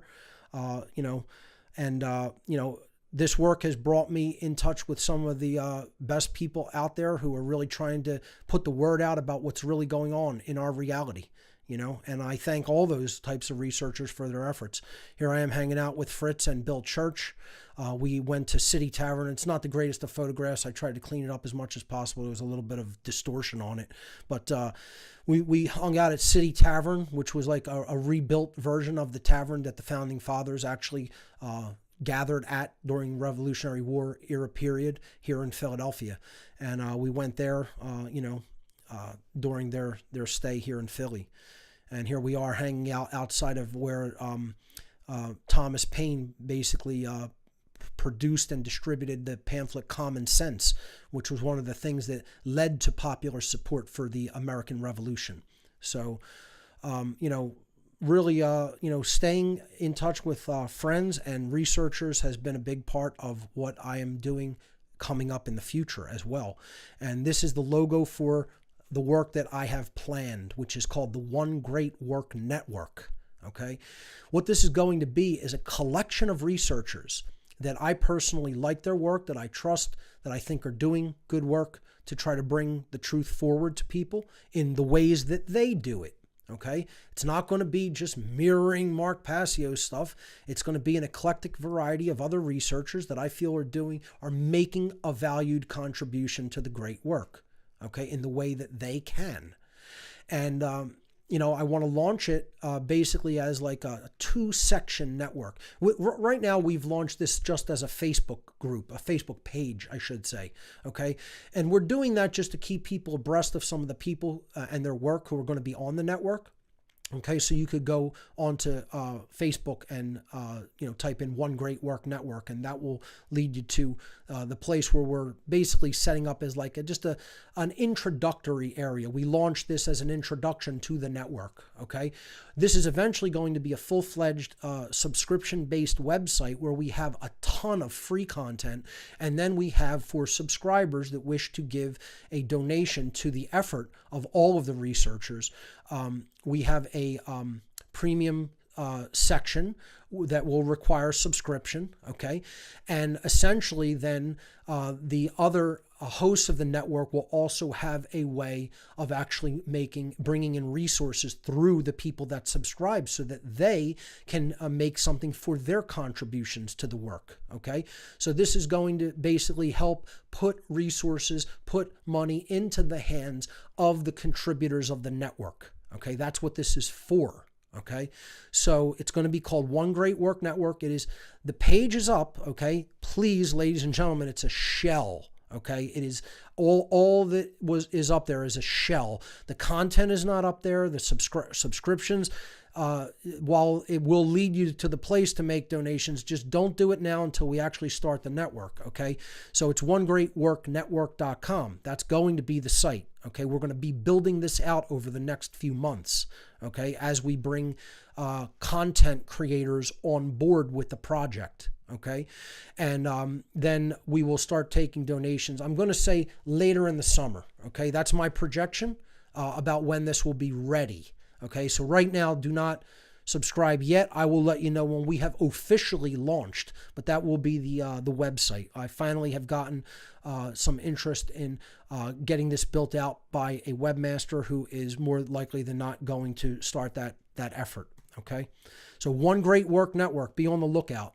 Now, continuously during the entire hiatus, here's what I've been doing. Okay, working on the What on Earth is Happening website, building those presentations, delivering those presentations, okay? Building the whole gifts area, right? So, doing the work to package up that stuff and mail it out. Making inventory. My friend Michael comes over on a weekly basis and helps me make inventory. He does a phenomenal job with it, okay? This is the kind of effort that's ongoing constantly since my downtime and even previously to that is disseminating the ARC. The ARC drive is something I didn't really, prop up or like do a lot of promotional effort for. It was sort of a quiet offer, but I've started advertising the ARC because I think it's so important to get the totality of knowledge into people's hands. And what the ARC is it's a hard drive that you send to me. So you buy a 1 terabyte hard drive from wherever you want to purchase it from, as long as it has 1 terabyte of free space on it. You mail it to me. There are specific rigid mailing instructions, which I'm going to go over next week. And there's very valid reasons for those, because I've been through all kinds of permutations of what people send me. Sometimes they come damaged. And that's the thing I hate the most. That kills me, because somebody spent all this time and effort to get the drive, put it together, and then they send it and they don't know how to package it up right, and then it comes destroyed. And I have to send them back a destroyed hard drive. That kills me. Okay. And I don't want to see that happen. And it has happened not an extreme number of times, but too many times. Okay. So I've made some pretty stringent shipping instructions that I would like followed out of respect for the offer. But here's what the offer is.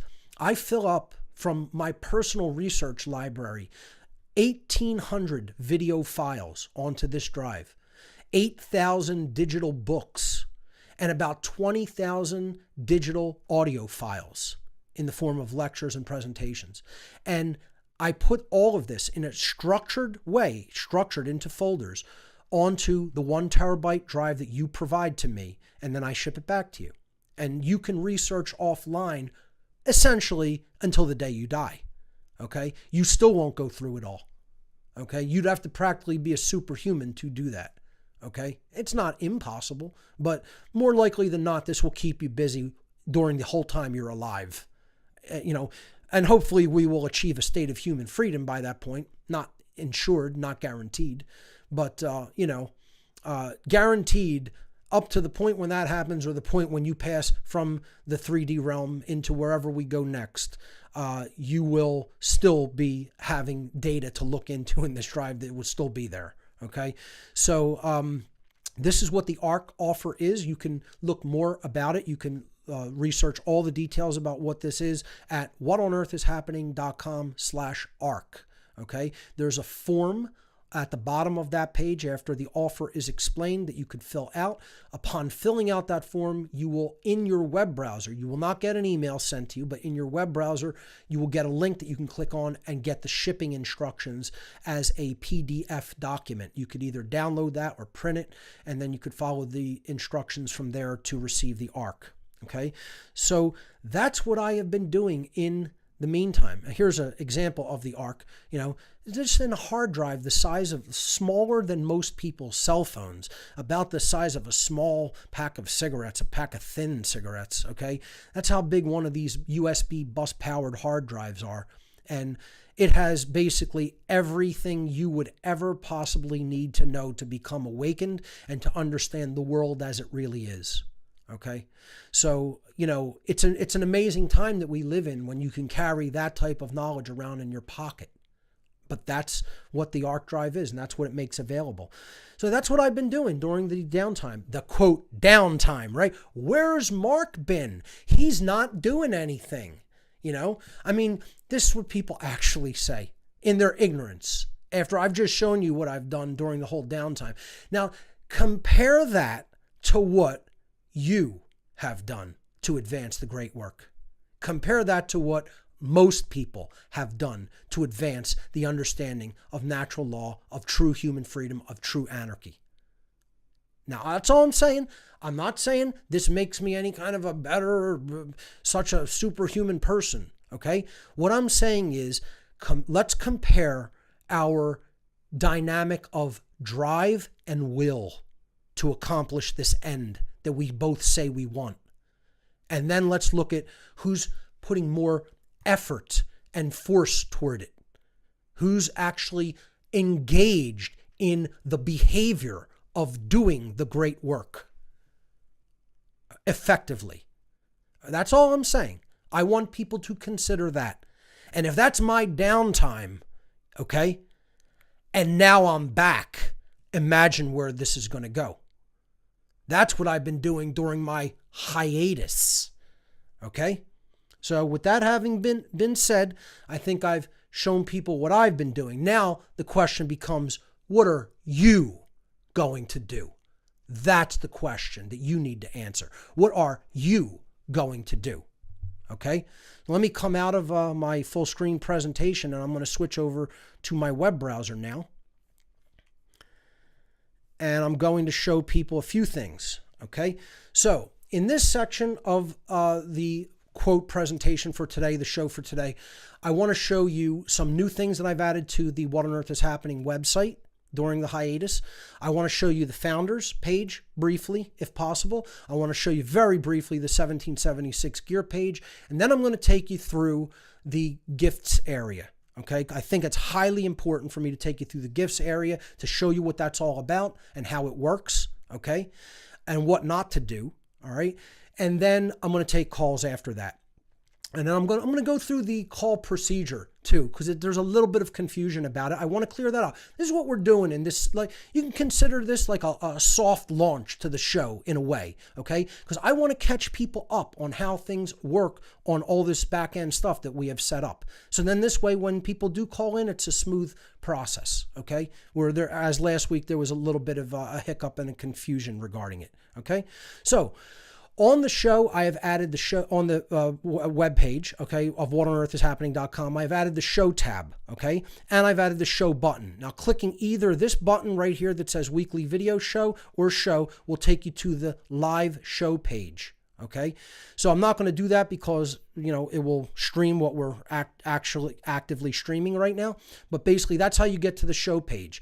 Now, on there, there's the call-in link. Okay, so if you want to call in live, you can get Discord and from the link that I provide there, and then there's the call in to link to actually get into the server, the call in server. Okay, then underneath that, I've even put an archive link, and all the archive is the podcast page. So people always are asking, well, where's the show after you record it, after you do it live? Okay, the show page is not going to have the previous show. All it's going to show you is next week's show that is scheduled. Okay, after we go off the air today, all right? So if you want to get any of the former week's show, you have to click the podcast tab on the website, okay? Click the podcast tab. You can also click the podcast button that's down here. But this will take you to the archive, and it's just the same running archive in reverse chronological order. New shows first. You want to go back to the old shows, just going to show you. So at the top here, here's podcast number 197. You can click play, okay? And I will hit play and I'll skip to a little bit later and you'll hear to the American public. Can you believe it? That's where we're at in consciousness. That's exactly where humanity is at in consciousness. If you don't think so, you are exercising a skewed perspective because you know that that's not really true. Okay, so you guys get the idea. You can play the embedded shows right here on the podcast page, and then underneath there's a description. Okay, I give the date, the description of the topics that were talked about during that particular show, and then related images and or documents are going to be included in a zip archive from now on, okay? Because I don't really want people playing the show and then bring up images on top that are actually really there in real time. So if you want the images to browse them on your own computer, they're available to download with that link on underneath each show. It'll say download the zip archive. Okay. And then, of course, if you want to go back to older shows, you would scroll backwards. I'm going to scroll all the way down to the bottom of this page right now. I'm going to show you that at the bottom, there are other pages of the podcast. So I'll wait until the lower third is removed. And then I'm going to show you, if you wanted to go back to page number 4, that's where show 1 is at right now. There will be 50 podcasts on each page as long as the page continues to support that as far as the way it's handled in the web browser. I may eventually take that down to less, but right now it's handling it. Okay. And here's show number 1 at the bottom. Okay. So you can then click that and listen in order. You would go up. You know, you get it, okay? You can see how this is organized here, all right? So that's the podcast, okay? So I want to once again direct you to the ARC page, okay? You could read all about the ARC on this page. You could also click the button on the left. There's the form that I talked about, okay? You can fill this out, okay? I just asked for your full name, your email address, your phone number. So in case anything does go wrong when you do send the drive, you know, you have the shipping instructions. And if something does go wrong, I can contact you very easily, okay? And that won't get lost, okay? So I want to show people the founders, okay? I talked about that. Let's go to the founders website. This is thefounders.us, okay? And there we are performing at an early show. And the tagline, no masters, no slaves, in the middle of the image. Okay. The basic website, it's a simple WordPress website where, I introduce the band. I talk about what our whole mentality and our whole philosophy is. We've released, we have some social media links that you click there for Facebook, YouTube, SoundCloud, and Instagram. And then, I talk about the EP that we have released. Okay, the About page, we're going to eventually put bios up. We have a bio for the band, but essentially, for bios will be eventually forthcoming for the band members. So these are band member bios. Okay. Now, here's what I really want to show you. I want to show you the releases page, and I want to show you the photos page, because I want you to see some of our live action shots. And again, some people will be into this kind of music, some people won't. It's a personal taste preference, okay? So here's the No Masters, No Slaves EP, and we have the 6 tracks embedded. We have the intro track, the animating contest. You could read lyrics, okay? So if you here's track number 2, A Nation of Sheep, okay? You can click that, and then there's lyrics, and you can I'll blow these up a little bit so they're easier to see. And there's the lyrics for the song A Nation of Sheep. Okay, so I'll play a track from the EP. This EP is available on the gifts area of What on Earth is Happening. I'm going to play, let me go back down to normal size here. Okay, and I'm going to play, let's play Stand and Fight. And I'll open up a new tab and we could follow along with the lyrics for Stand and Fight. So let's bring that up and I will play the song. Here we go. This is the Founders from our debut EP, No Masters, No Slaves, track number 3 on the EP entitled Stand and Fight.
Death and tyranny, our souls we will not sell. We embrace our sovereignty.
There you have it, folks. There's a track from the Founders' debut EP, and I know it won't be for everybody, but some people will dig it.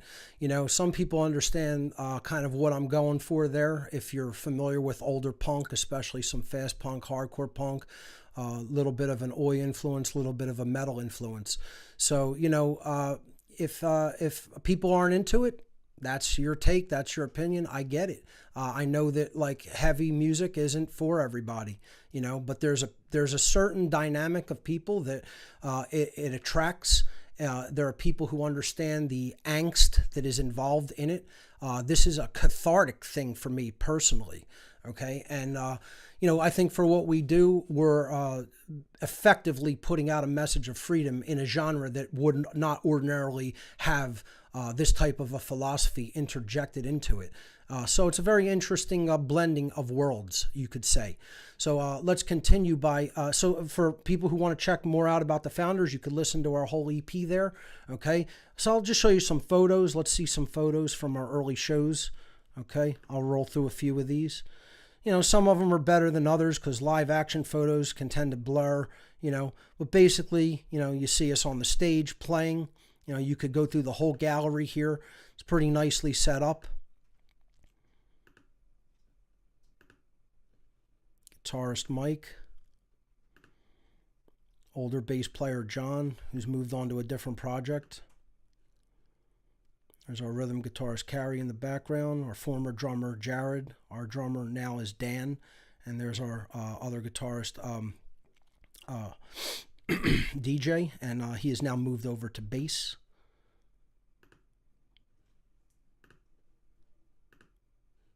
So just an example of us hitting the stage. I'll move on to another show. Let's look at some photos from 2017. There's not many here. This is the debut of the EP, the show that we did here in Philadelphia.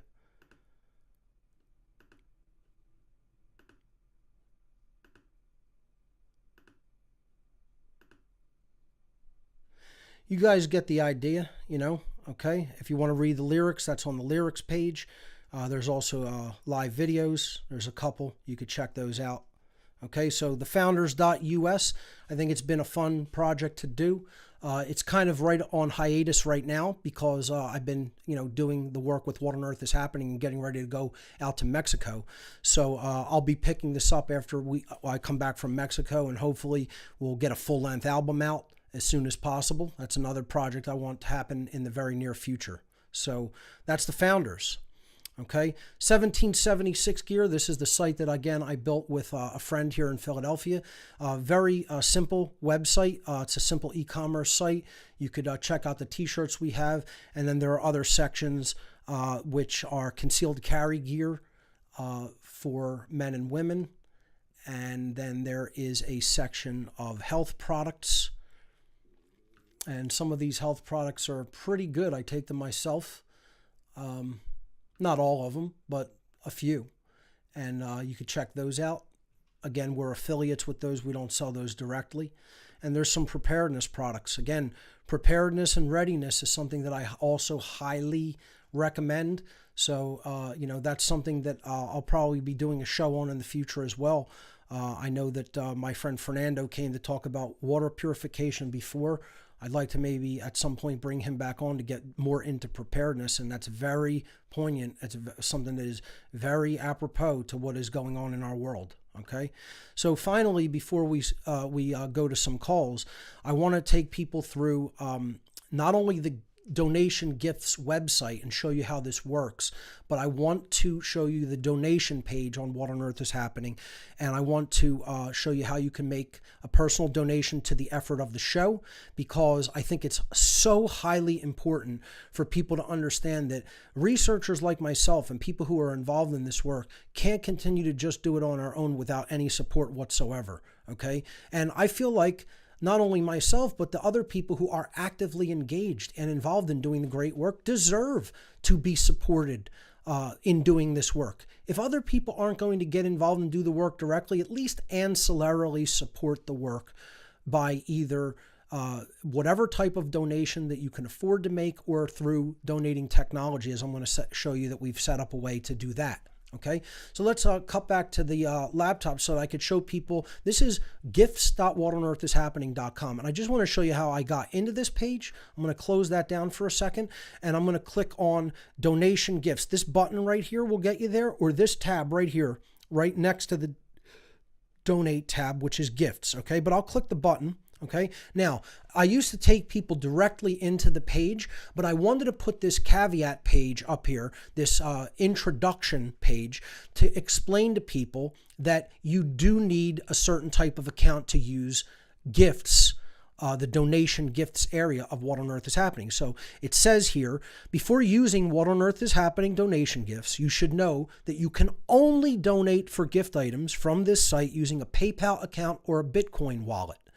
Credit cards, debit cards, and bank transfers cannot be used directly. They can, however, be used through your existing PayPal account only if they are set up in advance as a PayPal payment method. So what this means is if you want to use a credit card or a debit card, for example, to donate through donation gifts for whatever items that you want to get there, you have to set up PayPal first, and then you have to link your credit card to your PayPal account, because PayPal and Bitcoin are the only options that are accepted on gifts.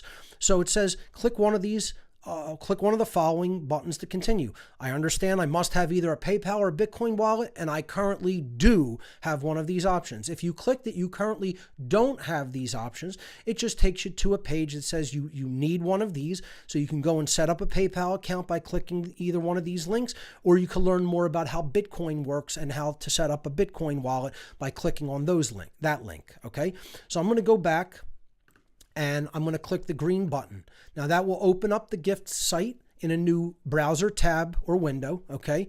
And this is the donation gifts area of whatonearthishappening.com, gifts.whatonearthishappening.com, okay? So you see we have a slider on the page, okay? And you can pause that, and you can look at the images here. You can click through it manually, okay? If you like something that you see in that slider, you can click it, and then it will show you the product page for that actual product, okay? We have very clear, crisp product images. So if you hover over that, as you see, it will show you the details. And if I click it, it will make it a very large image on the screen, okay, where you could see all the detail of the product, what it looks like, okay? So I'm going to show you all of the products, not all of them, but I'm going to go through like the product pages. But what I want to show you is this red link here, okay, which is talking about, please read the instructions for the site first. It's very easy how to use this site. People overcomplicate things in their mind, and it leads to confusion. It's so simple to use this site. Okay, it's a normal shopping basket like you would see on any other e-commerce website, but this is not an e-commerce website. This is a donation website. Okay, the only difference is when you go to quote pay. In this case, you're donating for the object or items that you want. Okay, you are not being connected to a payment processor, because I don't have a merchant account to connect to a payment processor. Okay, all I am doing is tabulating the result of what you want and saying, for a donation of this amount, you will get these items as a gift. Okay, for donating that amount to What on Earth is Happening, to the cause of What on Earth is Happening. Okay, and then I send you to the place where I accept donations. And in that field, it will be pre-filled out the amount to donate for those items. It's actually so simple, it's almost stupid that more people don't do this. Okay? Very simple. Yet people overcomplicate it in their mind, largely because they don't understand that I don't take credit cards and payment and debit cards directly. You have to have PayPal to do that. That's all. Simple. Okay? So here's the basic point. If you don't have PayPal or Bitcoin, just don't even bother to use donation gifts. You can't order anything through it if you don't have PayPal or Bitcoin. It's very simple, and people just need to understand that first. Okay, so if you click this, it will explain all of that to you. Okay, it shows you this website does not work like a normal online store. Okay, it gives you the shipping rates. If you're in the United States, shipping is a flat rate. $6.93. If you're in Canada, it's a flat rate. If you're in the rest of the world, it's a flat rate. So the shipping rates are there. You know, whatever your order is, that is going to get tacked on as shipping. Okay? So whatever your order is, if you're in the US, $6.93 additional. If you're in Canada, $15.93. If you're anywhere else in the world, $23.93. Okay? So there's only 2 donation methods accepted, PayPal and Bitcoin.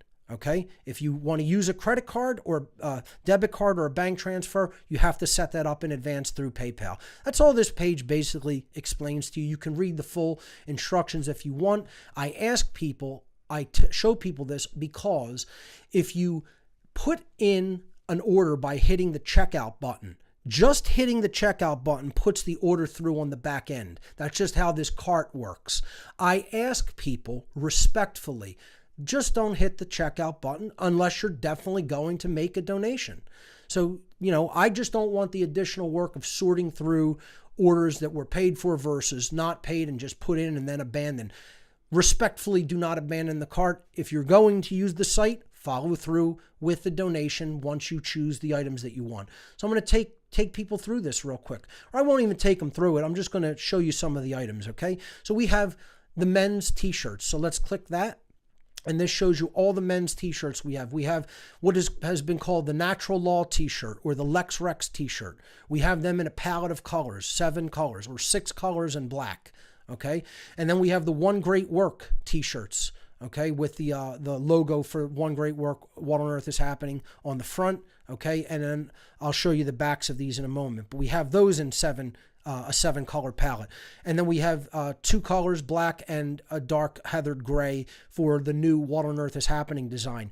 I'm probably going to redesign this shirt and offer it only in black, but in a multicolored design where I'm going to color in the elements of the shirt and offer that as a specialty item in the future.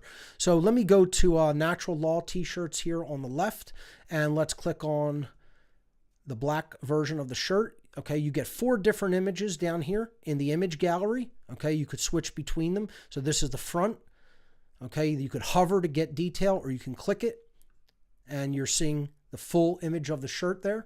Okay, and then here's the back. Okay, I'll actually bring that on the large image. This is the back of the Natural Law design. It says, "The slavery of humanity is the problem, and living according to natural law is the solution." And then you could see this on models as well. So it's on a male model there. It's the men's shirt. And here's the back of it, also on a male model. All right. Excellent. So again, they're in a multitude of colors. This is the color palette I'm offering right now. So you could see for any shirt, you'll basically get the same thing. Okay. One Great Work t-shirt. There's our color palette of shirts. Same thing when you click on an item. Okay.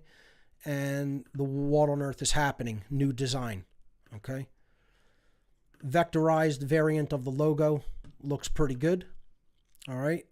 Then there's women's t-shirts. And I'll just show you we only are offering them in black and dark gray. And there's the the Natural Law, the One Great Work, and the What on Earth is Happening designs. Okay. So let's move on to flash drives and DVDs. Every one of my titles is available on this site as a flash drive. Okay. So for example, here's Fake Ass Christians, which we talked about earlier. Again, same thing. You could hover over it and see what the product actually looks like. Okay. And that's the flash drive page. All of my titles are available here on flash drive. Okay. Going to DVDs, same thing. Every title that I've ever put out is available in DVD format, whether it be a 1-disc DVD or whether it be a 2, 3, or 4-disc set. Okay, so here's Duress, Dissidence, and Deadly Force. Okay, you can click that, and there's the DVD. Let's say I want to order that. Okay, you hit Add to Basket right here. All right, let's say I want a t-shirt. I'll say I want a Natural Law. Let's say I'll go with the green, and I'll select my size. Right now, They were available in 3 sizes. They're only available in 2. I sold out of extra larges. So I generally wear a large. I'll select that, add it to the basket. Okay, we have coasters, we have keychains, we have buttons and stickers. Okay, some nice wood burn coasters. Okay, let's say I want a Founders coaster set. There's 6 coasters in these nice, beautiful wood burned boxes. Okay, I'll put one of those in the basket. Okay. There's the actual cork coaster. There's 6 of these in these nicely artistically done boxes. Okay, and let's say I want a button. Okay, I'll pick a purple One Great Work button. Okay, I'll add that to the basket. Let's say I want a couple stickers. All right, I'll order some Founder stickers. This is a 3 sticker set. And I'll order some What on Earth is Happening. Let's say I want 5 of these. Okay, so there's my subtotal. Okay, I can click View Basket. Okay, it's going to show you all the items. It's going to also tell you what the shipping will be depending on where you live.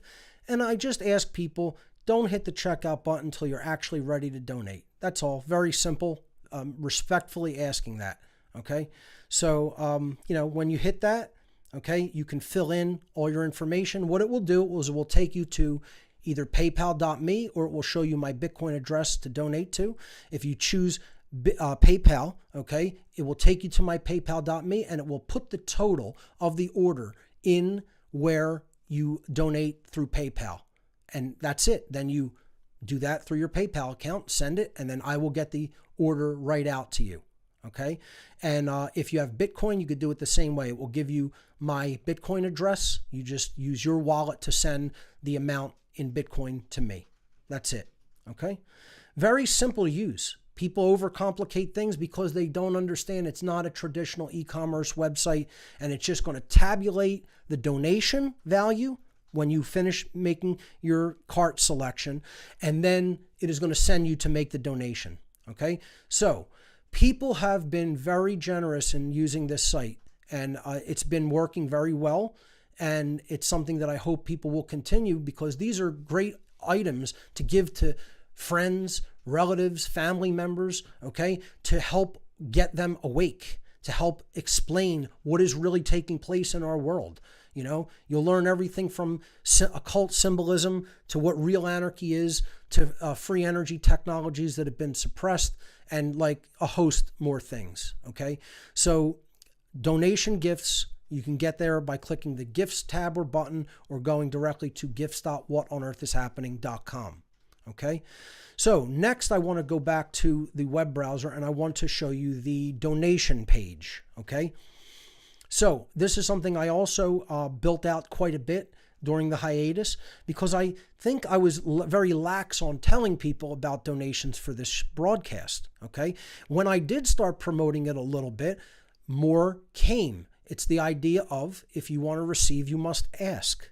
Okay, and I would not have been able to do this broadcast, or even really put it even close to coming together into manifested reality, without, first of all, interested donors that said, I'm going to help make this happen for you. And some people, you know, they're private. They want to remain private, and they were very super generous. Everybody who has done this knows who they are. And other people, they made small contributions through the donation gifts area of the site, or directly from the direct donation page. This is whatonearthishappening.com/donate. Okay, and I'm going to take you through, because I offer a bunch of different ways to donate. There's 9 methods of donation now for What on Earth is Happening. Before, you could only send a donation through PayPal. Now I have 8 additional methods. Okay, so here's the PayPal link right here. Okay, you could donate with PayPal. Okay, this will take you to my paypal.me page, the same page that is used for donation gifts. I'm actually going to click this and show you what it looks like, because it's a very, very simple interface. This is paypal.me. It shows you that this is my PayPal page. I'll make this a little bit bigger so folks can see it a little bit better. Okay, and you could just put a dollar value in here. Okay, now for donation gifts, always make sure this is on US dollar. Okay, so let's say you want to donate $20. You would type in $20, you hit the next button, and then it'll send that from you to me via PayPal. It's that simple to donate to What on Earth is Happening. Okay, so that's PayPal. The next 5 methods are cryptocurrencies. Okay, so this is a little bit more the more technically advanced, even though crypto is not that technically advanced to get into, really. I would highly recommend just downloading the Exodus wallet. Okay, you could use an exchange if you want to buy Bitcoin and basically convert a Bitcoin into something else or sell it. Okay, there's different exchanges to do that, but I recommend a personal desktop wallet where you control all of the private encryption keys. Okay, I like the Exodus wallet. There are other good ones, but I would just recommend Exodus to people for cryptocurrency, for getting started. You could open up those and from a friend who might already have some crypto, give them some cash and say, can you put this amount into my Bitcoin wallet to let me get started learning how crypto works, how cryptocurrency works. Okay, so I accept 5 different cryptocurrencies right now. That might be expanded in the future. And we're going to get to your calls. I just want to take a little bit more to explain this to people. I think it's very important. Calls are coming next. Okay, I accept Bitcoin, Bitcoin Cash, Ethereum, and all of these are right on the site. Okay, the addresses are right there. You could also use your phone if you want to scan the QR codes that are given here. These black and white boxes with these lines. Okay, these are called QR codes. You scan them and it'll take you right to your Bitcoin wallet and basically put my wallet address out as who you're sending to, and then you could fill in the amount. Okay, so you could do Bitcoin, Bitcoin Cash, Ethereum, Litecoin, and Dash. Those are the 5 cryptos that I got in early on in understanding and using cryptocurrency, and I feel that they're some of the more reputable ones, so therefore I accept donations in those. You can also do it the old-fashioned way by sending a personal check or money order. If you click this link here, it will open your email client and you could send an email to me to request the mailing address for the donations, and I'll generally I get back to people within a day. Okay. And then this is the big important area. Okay, so there's PayPal, 5 cryptos. Okay, that takes you up to 6. Then there's personal check, personal money order, or postal money order. Personal check or postal money order. That takes us up to 8. Okay, the 9th method is what I feel is one of the most effective, and it shows you what you are actually contributing. Okay, because all the other ways, I basically am deciding, what am I going to put this to? What do I need right now? Okay, this I set up as an Amazon wish list. Now, I know people have their take on Amazon as being this huge, retail giant that is, put a lot of other businesses out of business in the retail space because everybody shops online. It makes it easy to put a simple technological wish list out to people. Okay, and for people that want to donate supplies, okay, that are very much needed to keep the operation running, I made this wish list. You can click on it. So if we go back to the browser, I'll show you. This is called the What on Earth is Happening Tech Needs List. Okay, and you can click either this link here in green or this button above it. And when you click that, it will show you the items that I currently require to keep What on Earth is Happening running. Okay, so sometimes it's office supplies, sometimes it's actual technological equipment. Okay, so I need some toner for the office ink and the ink that I use to print, DVD covers, etc. All right, I use a color laser printer here. It's one of the printers that I use, and people can help out by purchasing some toner. Also, I need some backup drives for particular purposes. Okay, someone was just very generous. There was a backup drive that I needed that's a bare drive that is a 12 terabyte bare internal drive that I need to make an off-site backup. Somebody just purchased that for me this week. I don't even know who it was. Sometimes they come with a mention of who purchased it, and I generally try to send a thank you note directly to them.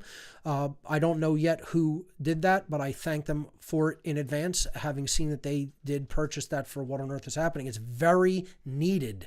I am trying to make a backup off-site here and give it to a friend to put in their personal safe.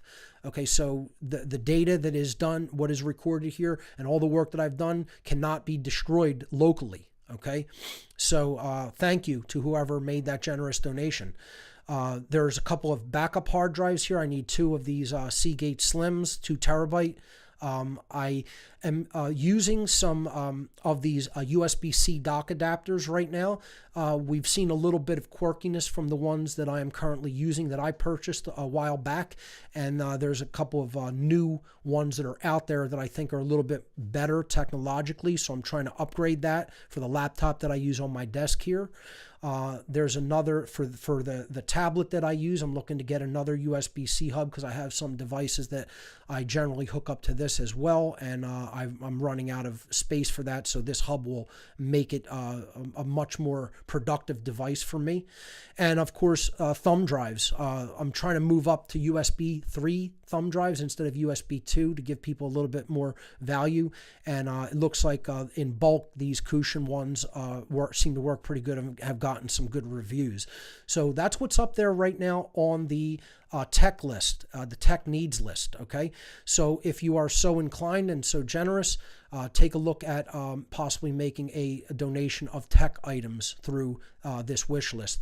So thank you to everyone who has donated. It has made this new format possible, and it continues to support me personally in my journey in doing the great work. Okay, so I think that covers the topics that I wanted to talk about for today and shows people some of the new things that I have been working on during the hiatus, and also shows you how you can directly support the effort here at What on Earth is Happening. So I thank everyone for in any way that they donated or made it possible for me to continue to do the great work. I highly encourage them to get involved in the work themselves. For those who, for whatever reasons, cannot do that, please do help support those of us who are doing that work by making a donation.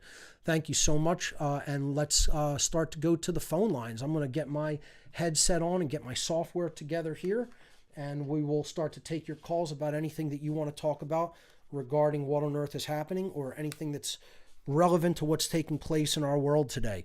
So let me switch over to Discord. Wow, there is a lot of people in the call-in room. So let's see. Okay, I'm going to unmute my mic. Now, let me go through I'm going to unmute my mic, so now everybody in the Discord room should be able to hear me, and I'm going to ask for your patience because I want to go through how this room works, okay? There's some confusion about this, okay? So this isn't a chat room, first and foremost. I deliberately did not create a chat room for this incarnation of the What on Earth is Happening broadcast. I feel that the chat room does pretty much very little in helping to support an understanding of the topics. What I feel it does is it gives people for some people, they do discuss it legitimately. They discuss the topics and they're respectful. There's a lot of people who use chat rooms to use it as their little personal sounding board platform. Okay, and they post their links about nonsense that they think people should know about. And then there's a lot of trolling that goes on in them. Okay, there's a lot of infighting that goes on in them. What it comes down to is it's my website, it's my show, and it's my choice. That's all it comes down to. It doesn't come down to anything else. I'm not censoring anybody. Censorship would be me trying to control you on your space of the internet. Okay? This is like you trying to tell me what to do in my home or my car by saying you must have this or that. It's my choice. Okay? This is my area of the internet that I am broadcasting through. I am going to set it up how I want. This is my server. The Discord server I have set up is my little area of Discord. Okay? So that's like telling people what to have on their Facebook page or what to have on their web page. Okay? It's my decision. Okay? So I feel that a chat room or even having crosstalk within a room among members is distracting to the topics of conversation that I want to cover. That's not what this is. It was not intended to be set up like that. I didn't fail or accidentally not do it. I deliberately set it up like this. Okay? So it is for the people who want to talk to me to wait in this area to be called upon by me, and you're live on the air when I call on you. Now, the second thing to understand is there is a delay. Okay, so you should not be listening to the show in a web browser or in Facebook if you're waiting to talk to me in Discord. You're going to hear things possibly as late as 20 seconds ago, okay? You are hearing live, you're hearing me live in the Discord room, okay? So you don't want to listen to the stream, or you are going to miss me calling on you, okay? So if you listen in the stream in a web browser somewhere or on your phone, you're going to miss me calling on you on Discord. When you're in the room, you should be listening actively in Discord for my voice in the third hour of the show, okay? I want to go through a little bit more of the preparation once you get in here, okay? So don't stay in this room unless you intend to actually go on the air live with a comment or question, okay? This isn't a hangout, okay? You are here because you want to talk to me live on the air, okay? I highly recommend to use the Discord desktop app. That's the best way of using this. If you want to use the Discord mobile app, that's probably the second best way, okay? And the web browser option, whether on the desktop or in the mobile, is your worst option. It will probably work, but there's no guarantee. I think the desktop app is really your best bet if you really want good voice quality. Desktop app with a headset like this, optimum, okay? Then you're really in business and you're going to have very good call quality, okay? So you have to click on to where it says call in room to hear, okay, and to be actually in the place where you're waiting to have your call taken, okay? And then you want to make sure that all of your devices that can emit sound, your phone, your laptop, your television, whatever you're listening to the live stream through, mute it. You don't want any feedback in the room. Things that can create a feedback loop, okay? So just like when you call into talk radio, you have to turn your radio off, okay? You want to have silence in your room other than your voice, okay? So during your call, you're not going to be on the air on your camera, okay? We're not putting your image on the airwaves ever. It's only your voice that's coming through in the call, okay? So quit other programs that might use your microphone or your headset, okay, like Skype or something like that. Just quit all of that. You only want one. It's optimum if you just have Discord running and no other apps running, to be quite honest, okay? So quit any other things that might use your microphone or your headphones. You must use headphones or earbud headphones, okay? And this is the reason is if you have a speaker, okay, then it's creating sound in the room and it's coming back through the mic and you're going to get echo and feedback. And if I hear that, I'm probably just going to let your call go. I'm going to drop it, okay? So you want a headset of some kind on, either an earphone headset or earbuds, okay? I'm going to determine the calls. I talked about this last week. I wish I had the option to like show it in order of who joins the room first, because then I just go in order. But it's for now, it shows in alphabetical order. I'm sorry about that, guys. We're trying to figure out a solution for that. Right now, I'm just going to call upon who I want to talk to, okay, who I see and seems interesting, okay? When I call on you live, there's no screening. We don't screen calls here. When I call on you live, be ready. Have your mic unmuted. Everybody is muted from the server end, okay? So I will unmute your microphone. I control whose microphone gets unmuted, okay? So just have your mic unmuted in the settings and be ready to go with your comments or questions, okay? So, sorry, my producer is asking me, just cut my mic 1 second. Yeah.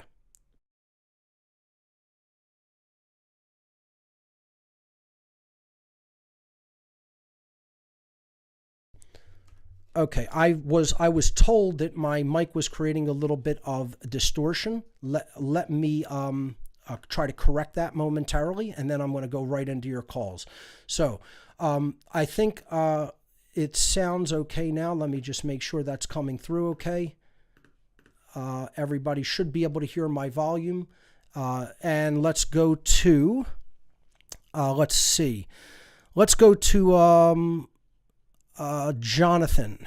Jonathan, you are live on What on Earth? Jonathan 666, you're live on 777, I'm sorry. You're live on What on Earth is Happening. Welcome.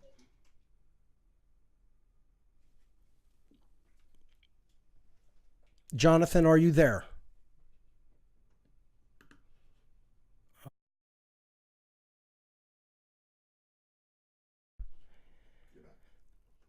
All right, let's go to Takaru 92. Takaru, are you there? You're live on What on Earth is Happening. Yes, hello. Hey, how you doing? Hi. I just wanted to say thank you for introducing me to occultism. Oh, thank you. You're very welcome. I'm glad that you took it seriously as a topic and looked into it. Yes. Well, everybody else was spouting the same old New Age rhetoric on raising your vibration by simply thinking happy thoughts. You were the only person who had opened my eyes to the true nature of spirituality. So I wanted to thank you. Yeah, onto my question. My question is, what is your opinion on sacred geometry and proportion in relation to ancient architecture? And I think it's a very, very powerful area of study to undertake. I think this is the geometry that underlies all form in creation. And that's a very powerful statement right there in and of itself. And when we study it, if we really look deeply into it as something that is like the building blocks of everything that we experience, it teaches us a lot about ourselves, okay? Because that kind of proportion and design underlies everything that is all around us. It opens us, I think, the study of sacred geometry opens us up mentally and spiritually to wonder, okay? That's what it did for me, at least.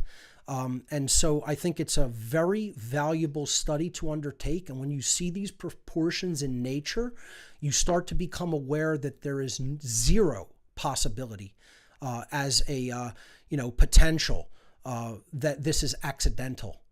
That you understand that there is an underlying intelligence that is at work in everything and every form that we see all around us. And that is a powerful revelation as far as I'm concerned. That's what the study of sacred geometry helped me to understand.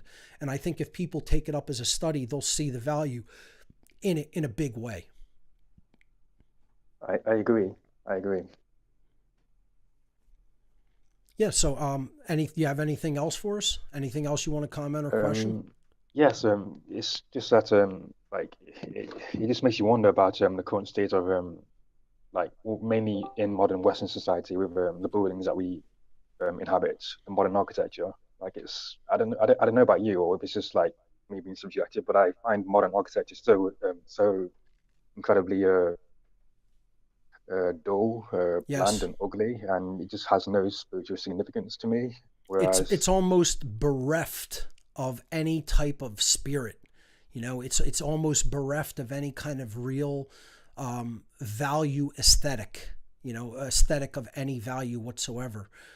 It's sad that's the direction that in design and building we are moving compared to some of the wonders that our ancestors and those who came before them made. I agree. I couldn't agree with you more. All you have to do is like take a trip down to Washington, D.C., walk around there for a little while if you want to get really depressed. You'll see architecture that is devoid of any soul, yeah, definitely. I mean, I've been I've been lucky enough to travel to well, I'm currently in the UK, but I have been lucky enough to travel to to the Mediterranean. So I've been to Italy, and I've been to Rome, and I've seen like the ancient structures, and it just has upon witnessing it for the first time, it just grabs you. It just I don't know. It's just a really amazing feeling. It just makes you wonder like how were they able to build such magnificent structures? Sure. I mean, But yeah, they took it upon themselves as a labor of love, and it was to communicate what was possible and convey, the power of the imagination to create. We don't even see building in the same way as that today. It's a lost art form, and it's something that really has a deep effect energetically, in the field of energy around us. It has a very, very profound and deep effect to those of us who are walking around amongst it. And this is what a lot of people don't see. They don't see that, there's a connection not only between us as human beings and the connection between us and other life forms, all the animals in the animal kingdom around us, but there's a connection just with our environment in general, whether it be part of the natural environment or part of the environment that we build, through whatever building architecture and styles that we want to bring into the world of creating man-made structures. That all has an effect on the energy around us continually. And again, that's a very deliberate thing that a lot of the engineers of our society use to put us into a certain mind frame, a certain state of mind, because they understand this energetic interaction between our bodies and even the architecture around us in our environment. So very great points that you bring up regarding architecture and sacred geometry and aesthetics in general. I couldn't agree more. So let's go to some other callers. Let's hear from Lex 93 Rex, I should say. Sorry, Lex 93 Rex. You're live on What on Earth is Happening. Welcome. Hello, Mark. Can you hear me? There he goes. Yes, I can. Welcome to the show. All right, great. Well, it's a pleasure to talk to you, Mark. Thank you. Yeah, my name's Diego. I'm from Minneapolis. Okay. And I had a couple things I wanted to say today on the show. The first thing being with natural law. So with, in my life, I kind of experienced natural law firsthand, kind of like you. So when I heard the natural law seminar, it was really, it was just really enlightening, to say the least. I appreciate that. Mm-hmm. And I had a revelation recently, and because for some people it's hard to get their head around natural law in general, right? So for most, I would say it is. Mm-hmm. It takes a certain level of what I would consider some innate intelligence from a simple holistic intelligence perspective to really accept how certain laws of creation function. There are people who just want reality to be the way they believe or want it to be, but they don't want to do any kind of real introspection or deep penetrating analysis onto how it actually functions or how it actually is. They would just prefer to, see it as they want to see it. And that is that's solipsism, or that's, it's wishful thinking. It's magical thinking. It's dreaming in a bad way. Okay. Yeah, exactly. It's not using the imagination to create something that could be better. It's saying, I want to imagine things that aren't as they really are. And when we do that, the danger in doing it is if you don't understand where we are, you don't understand what is going to be required to get from here to there. To get to your destination, your stated destination, you need a coordinate system to understand where you're at in order to get to where you say you want to be. And if you're not looking at honestly at where we're at, very difficult to get to where you say you want to be. Yes. And recently I've been telling people so there's laws that govern all parts of our lives, all studies, all physical things, and then all whatever, in physics, there's all the laws and stuff. So I've been telling people, why would you think that there wouldn't be laws that govern over this spiritual realm? That's right. Down to, think about it, down to every last subatomic element in the physical domain. People will accept from the Newtonian worldview position that every one of those particles unwaveringly follows the physical laws of dynamics and quantum mechanics. However, we are made up of those same particles. All the matter of our bodies and brains made up of those same particles. Yet somehow our behavior is the one thing that escapes the laws of creation. There is nothing that governs that, nothing that brings to us the consequences in the experiences that we undergo, what we have done. No, we're exempt. Okay, that doesn't affect us. Okay, because our will is the highest thing in creation. There's nothing that could possibly govern our personal will to behave however we want. That's what people believe. That's how in ego they are. They're so deeply entrenched in ego. And this is why, I'll reiterate, why in the mystery traditions of old, of the ancient world, if you told the teachers as a potential initiate entering the school that you did not accept that there was something of higher order intelligence and power than man, you were not admitted into the mystery tradition in any tradition on earth of occultism, of mystery school thinking, and the communication of the type of knowledge that was held by these schools and teachers. You would not be admitted. And to this day, most of them that are still in operation, like Freemasonry, Rosicrucianism, Thelemic schools, they will not take someone in who does not acknowledge that there is a higher power than man. Because their ego would be so large to deny that every other aspect of creation is governed by law except mankind. We're just exempt. The level of ego that one would have to be in to accept that totally erroneous position is so colossal that they would be considered practically unteachable. And they would basically say, the only thing that we cannot help you. We cannot take you out of that condition. The only thing that can is for you to suffer enough. That is how they would be dismissed. That's how they'd be shown the door. Okay? Out the door, out to the porch, down the steps, and away you go.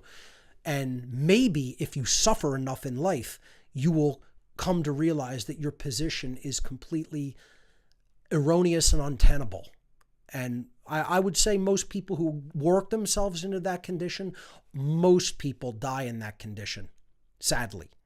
Not all, but some people come out of it. But the people who eventually come out of that position do so because they've suffered so tremendously that they've been taken right to the brink of the passage between life and death.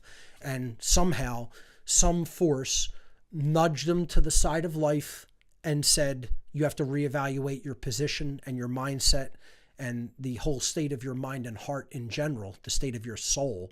And they did enough work to get nudged into that place where they can then start to open up and receive the knowledge in a deeper way. So great call. I want to thank you for that. Let's move on to Liberty or Death. Liberty or Death, you're live on What on Earth is Happening. Welcome. Hey, Mark, can you hear me? Yes, I can, loud and clear. Wow, I just got to say it's an honor to be able to finally speak with you. Pleasure is mine. What do you have for us today?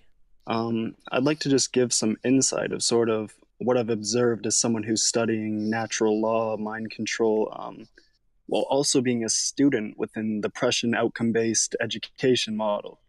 Okay. It seems like it's got to be a tough position to find yourself in the modern day. Oh man, trust me, it is. Like, people think reading is something embarrassing. Wow. Sorry, Mark, I'm just a little nervous. No, that's okay. Just take your time. My call. Yeah.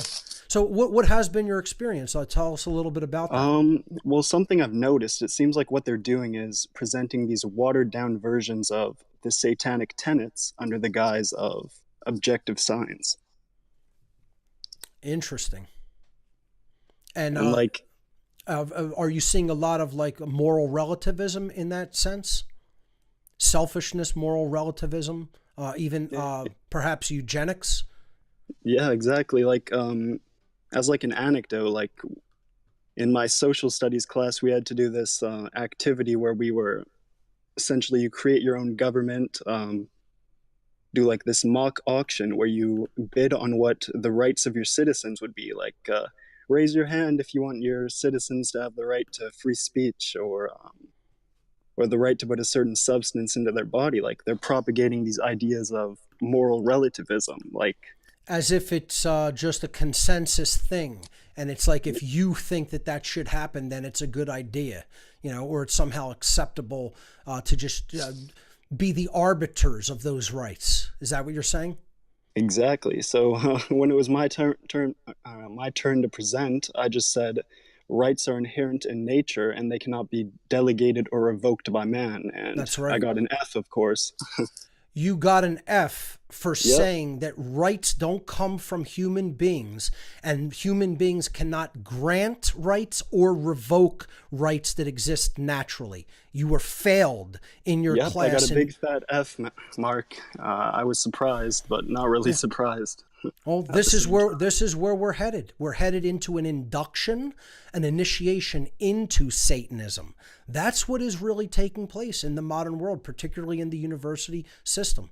That it's unbelievable. I really feel for you in that sense. It's unbelievable that this is actually happening in modern so-called education systems, which are nothing but government indoctrination camps. You know, that's what they are. It's like this this whole occult concept of man becoming God and then creating the masses within his own image. That's right. The only way they can create this new world order, or this dark new world order, as you've said before, is if they sell us the watered down versions of their own belief systems. Exactly. And that's exactly what they're doing in this school system. Oh, well, phenomenal call. I thank you for making me, aware that that is taking place to that extent. That is very disconcerting and outright frightening.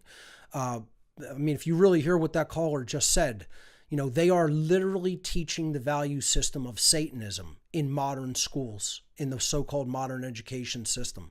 And the moral relativism that they are making their students indoctrinated into is rampant moral relativism, and telling them human beings get to decide what rights are. They don't exist. There's no natural component of rights. It's not like the behavior exists in nature and therefore the qualities of the behavior also exist in nature. So if they cause harm to someone else, that is a naturally occurring event in the natural world. And that is why rights are actions that don't cause harm to other sentient beings. Okay? This simple logical definition of right is being ruled out in favor of putting emotions on a pedestal above logic, reason, and the natural world, and that's what this all ultimately is. This is in your mind wanting to become God and become the arbiter of reality, not looking at reality as it actually is. Again, the distinction between the real or the natural and the artificial or constructural. Okay, and they are supporting and propping up the constructural and artificial over the real, the natural, that is which is actually inherent to the universe, to creation. It is Satanism. This is a lower level form of Satanism. And again, as the caller said very rightly, what the real controlling, quote, elite class, I say we shouldn't be calling them the elite. They're not the elite of anything but the bottom of a damn trash can. The slime that gathers on the bottom of a trash can is what they're the elite of. Okay. But the existing entrenched global ruling powers have to inculcate people into a lower level variant of the satanic religion, of the satanic mindset, in order to control them. And that's what they're doing through the university system. So I'm sorry that has been your experience, but it's very telling about what's really happening in the realm of so-called education. Let's move on to, let's go to Josh. Let me see if I can get the name right. Josh Gutjar? Gutjar? Josh Gutjar. Yeah, it's Gutjar. Gutjar. Can you hear me? Yes, I can. Welcome to What on Earth is Happening.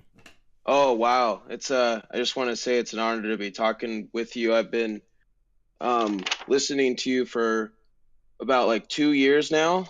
So excellent. I didn't think I'd have a chance to be able to speak with you today, but well, I'm trying to randomize calls as much as possible, so people I'm sure will be surprised when I just get to them, because I'm just pretty much doing it randomly to try to just shuffle it around a bit.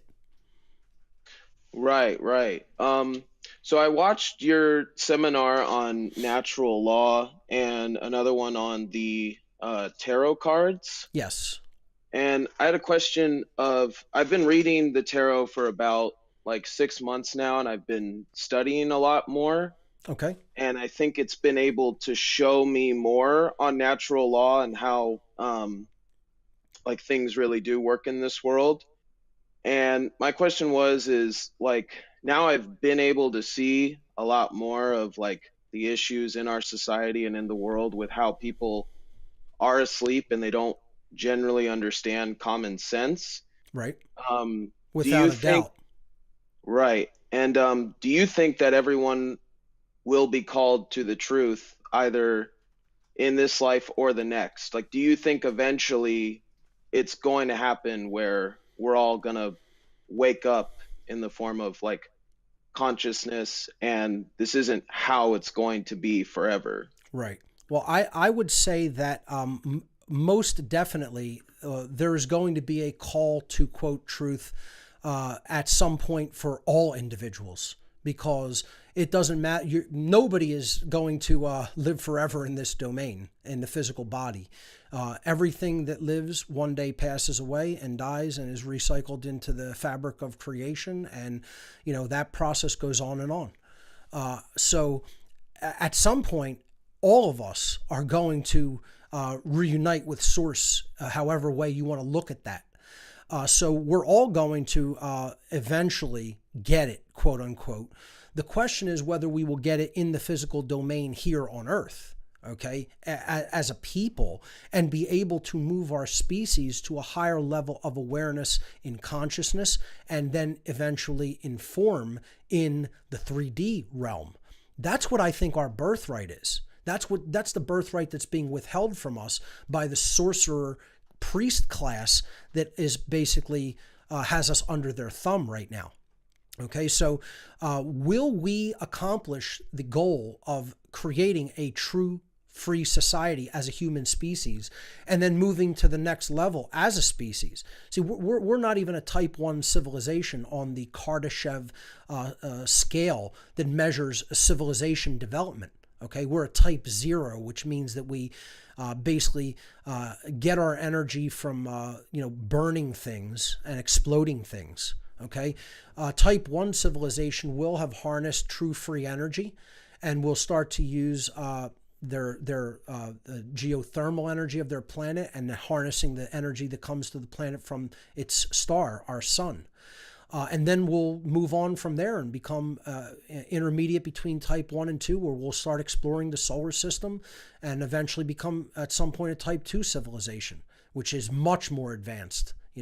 Some people have speculated that maybe a type 2 civilization is what's really controlling our type 0. Okay, that may be how advanced they are.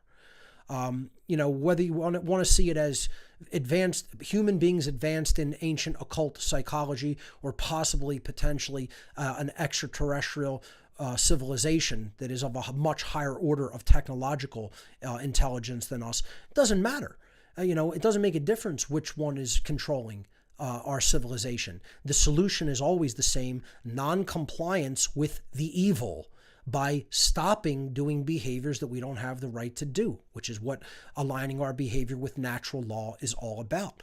They cannot get this control done without our compliance.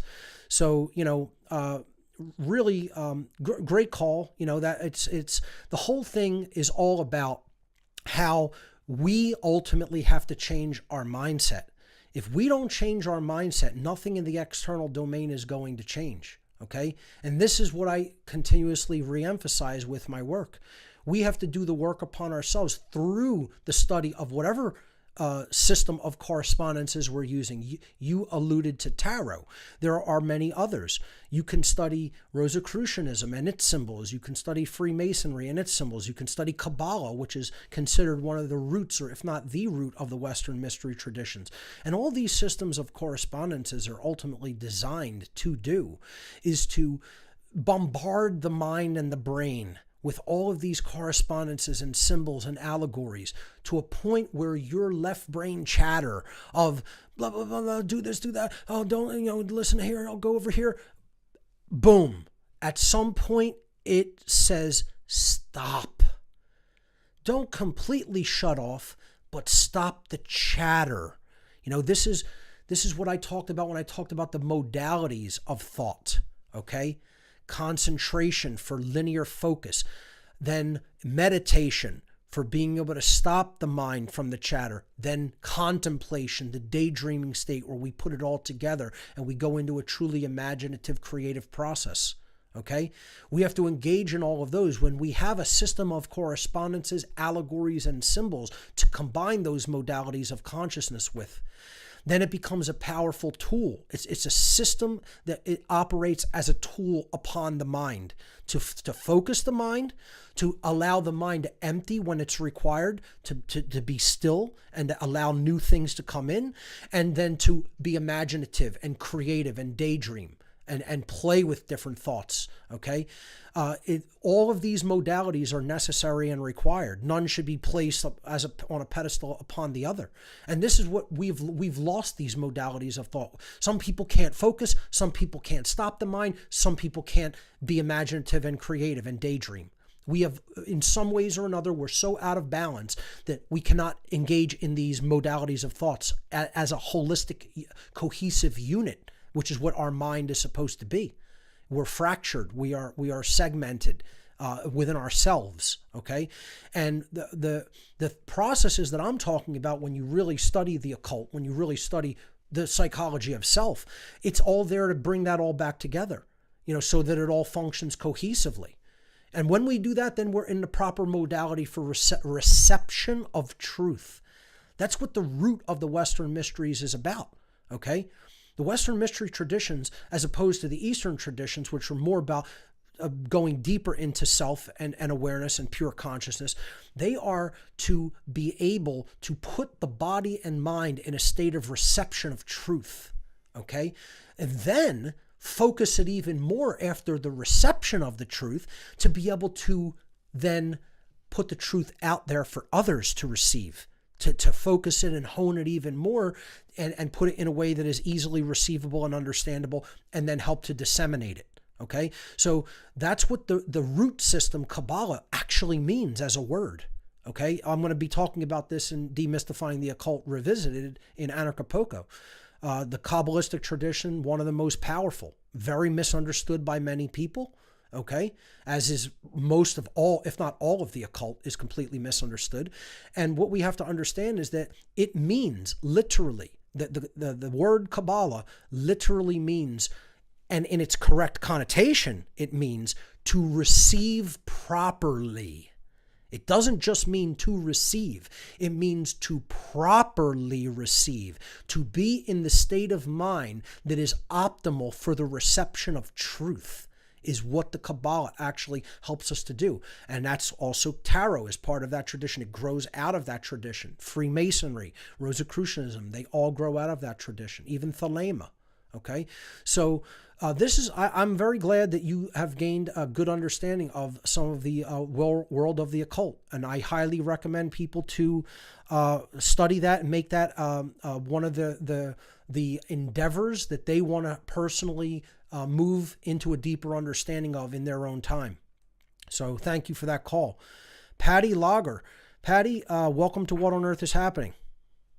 Hi, can you hear me? How you doing? Yes, I can. I called on you last week. I think there was a tech glitch. Haven't heard from you in a very long time. I met Patty when I gave my Streetwise Spirituality lecture out in St. Louis back in 2014. Yes. How have you been? I have been wonderful, and I'm glad that you've been doing well. Very busy, and we are so happy that you're back on the air sharing your wisdom. I wanted to say a couple of things. First of all, the caller that you had that is at the university and received the F, it breaks my heart. I am a college professor, and you know that there's so much at the college level that I see, and I'm ready to be fired for something really good. That comes my way when I actually speak back to the administration, because they're really coming down on this mind control agenda. And, with one of the big themes in universities is diversity. They're really pushing this diversity agenda, trying to promote what is diverse thought, but they're limiting what that is. So you can be diverse, but only to a certain extent. And if you don't fall into the box of what they consider to be diverse, then, would they ever accept the diverse thought that we bring forth as anarchists or as ethical vegans. I mean, is that a diverse thing that is accepted? I don't think so. Yeah, I mean, their whole system is designed to limit thought, not encourage more diversification of thought. It is there as a boundary condition to help put consciousness in a prison, to put it in a box, and say only that which we have determined is on limits for consumption and exploration is that which you may take in. But if we've determined this is off limits for human consumption and integration into their mindset, then they're going to vehemently and in a very regimented way attack anything that goes against their paradigm that they are trying to instill in people. And see, that's the opposite of education. Education means to lead out of darkness toward the light. And if you are saying, I'm going to shelter you from any particular system of knowledge that is out there, or even opinions that are out there, then you are limiting consciousness and putting it in a box, okay? Now, that isn't to say that you can't take the position, this isn't correct, or, I'm not going to support this, okay? But to say you can't even think it, you can't even express it, will fire you or throw you out or fail you for even expressing something that is antithetical to what they're trying to teach or to say is just going into that realm of total censorship. I don't want anybody censored. I would rather have more speech where people are saying, here, you're wrong, but I'm going to tell you why you're wrong, and then you could debate it and talk about it, okay? But when, certain things that I think are done deliberately just to make researchers look like, complete asinine and silly, they're out there for PSYOP reasons too. So there are things that I would say, people should be very careful in their discernment about, to learn how to understand that this is a psyop or that this is not really the case or true. We can't just believe everything that other people say either. It works both ways. These people are closed-minded and don't, especially the left, they don't even want to have the dialogue. Okay. Regardless of what you think of certain researchers, they're sitting down with people and saying, even if you're on the left or even if you're in these systems, these university systems, will you even engage in a dialogue with us, with people who don't share your worldview? Okay, either as people who are on the quote political right, if you want to even look at this ridiculous left-right paradigm, or with people who are actual real anarchists who look at this from a purely moral perspective. They don't even want to have a discussion about it. That's what a religion is. A religion is saying, I don't even want to talk about it. I don't want the discussion to take place. Okay, and my belief is correct, even though I can't really even lay it out in a logical, reasonable way with reason and logic and thought. I engage in it in a purely emotional perspective, and anybody that opposes that, I'm going to look at as the enemy. I mean, that's not teaching. That's not educating. That's not leading anybody out of darkness and explaining to them why something works the way that it does and proving that through examples and repetition and, proving it through observation, repeatedly being able to observe the way something works. That's just spouting a religious thought. You know what I mean? And then expecting other people to graft onto it and integrate it into their mindset, and then don't ever oppose it. I mean, there can be no better definition of religion, and that's what our universities and school systems are turning into. They are turning into cults, religious cults. They're not places of real learning. Is that what you're experiencing in the university system as well? Yes, I really am. And I teach a lot of students going into medicine, into allopathic medicine. And I myself have actually started my own college course of anatomy and physiology. And I'm doing a weekly podcast for people going into natural healing. Fantastic. And I'm trying to put forth this true health agenda and helping people see that simplicity and truth are really where health is. That's right. These allopathic doctors, and I did go to medical school, and I was in that system, and I saw just how insane it was, just how dangerous it was that people are given chemotherapy and radiation for innocuous disorders. I mean, it's harming people more than it's helping. And so a lot of my students are going into this system, but I'm really trying to get them to think critically. For instance, I just had one of my students email me about the necessity of removing lymph nodes during cancer treatment.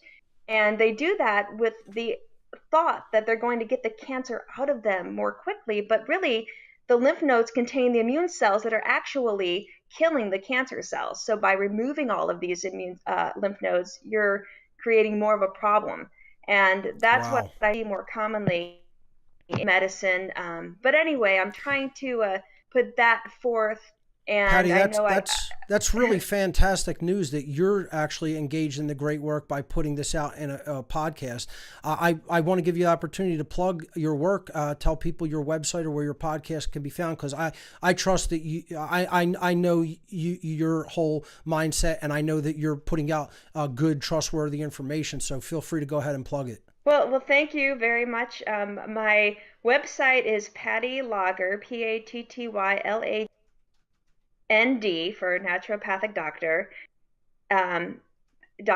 I'm sorry, and I'm doing. You got cut off a little bit there. It's Patty Lager MND, PATTYLAGER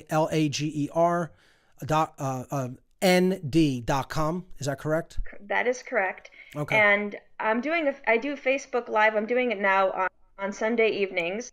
I specifically changed the time, so I'm doing it after the podcast because I don't want to miss this one. And I start at 7 p.m. Central Time, 8 p.m. Eastern. Great. And it's Facebook Live. You guys can get to my Facebook channel. It's the same name. Fantastic.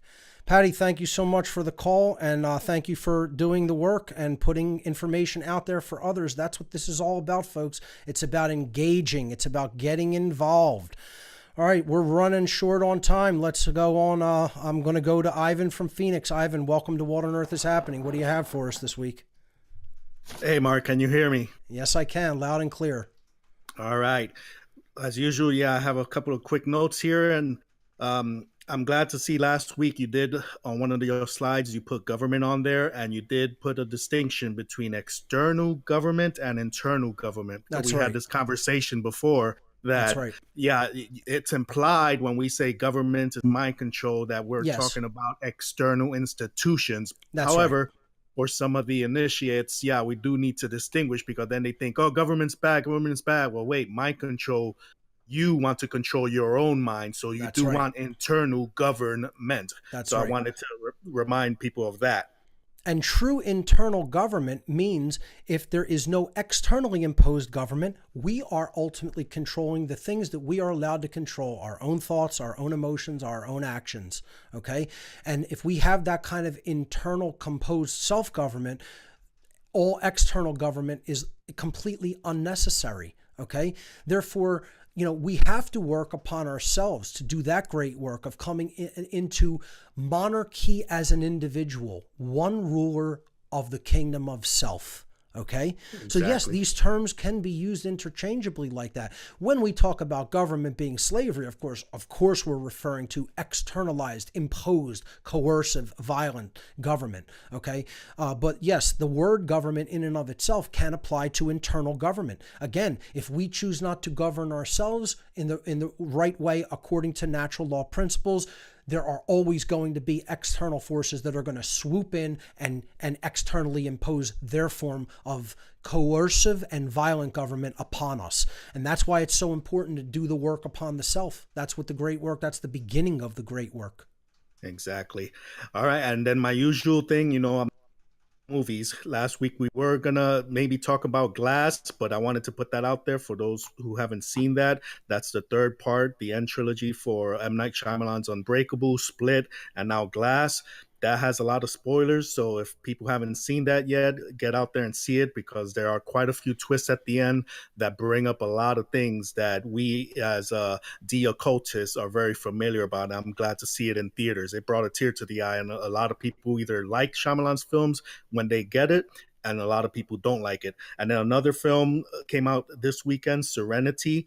That a spoiler for that is kind of like a Matrix kind of movie, because the trailers do not give you any idea of what actually is going on. And there's a very excellent quote in that movie that I wrote down real quick that it's truth for us. It goes, everybody knows everything, but nobody knows what's going on. And that was so profound. Yes, we have all the Facebooks, the Twitters, the YouTubes. You sneeze at a certain time and it's caught on video. Everybody knows what's, everything, but no one knows what's actually going on. And then really quick, taking it back to last year, if everyone's seen the Avengers Infinity War, there was a caller that mentioned something about architecture and the energies and how everything's bland and all that. Sure. And that brought to mind the movie Avengers Infinity War because of the external energies.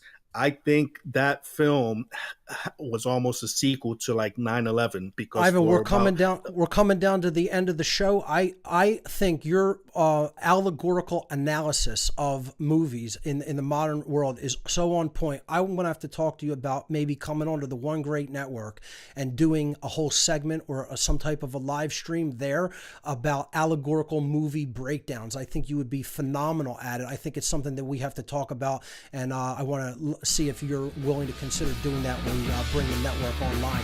That's all the time we have for this edition of What on Earth is Happening, ladies and gentlemen. We'll see you right here next week. Thanks for listening.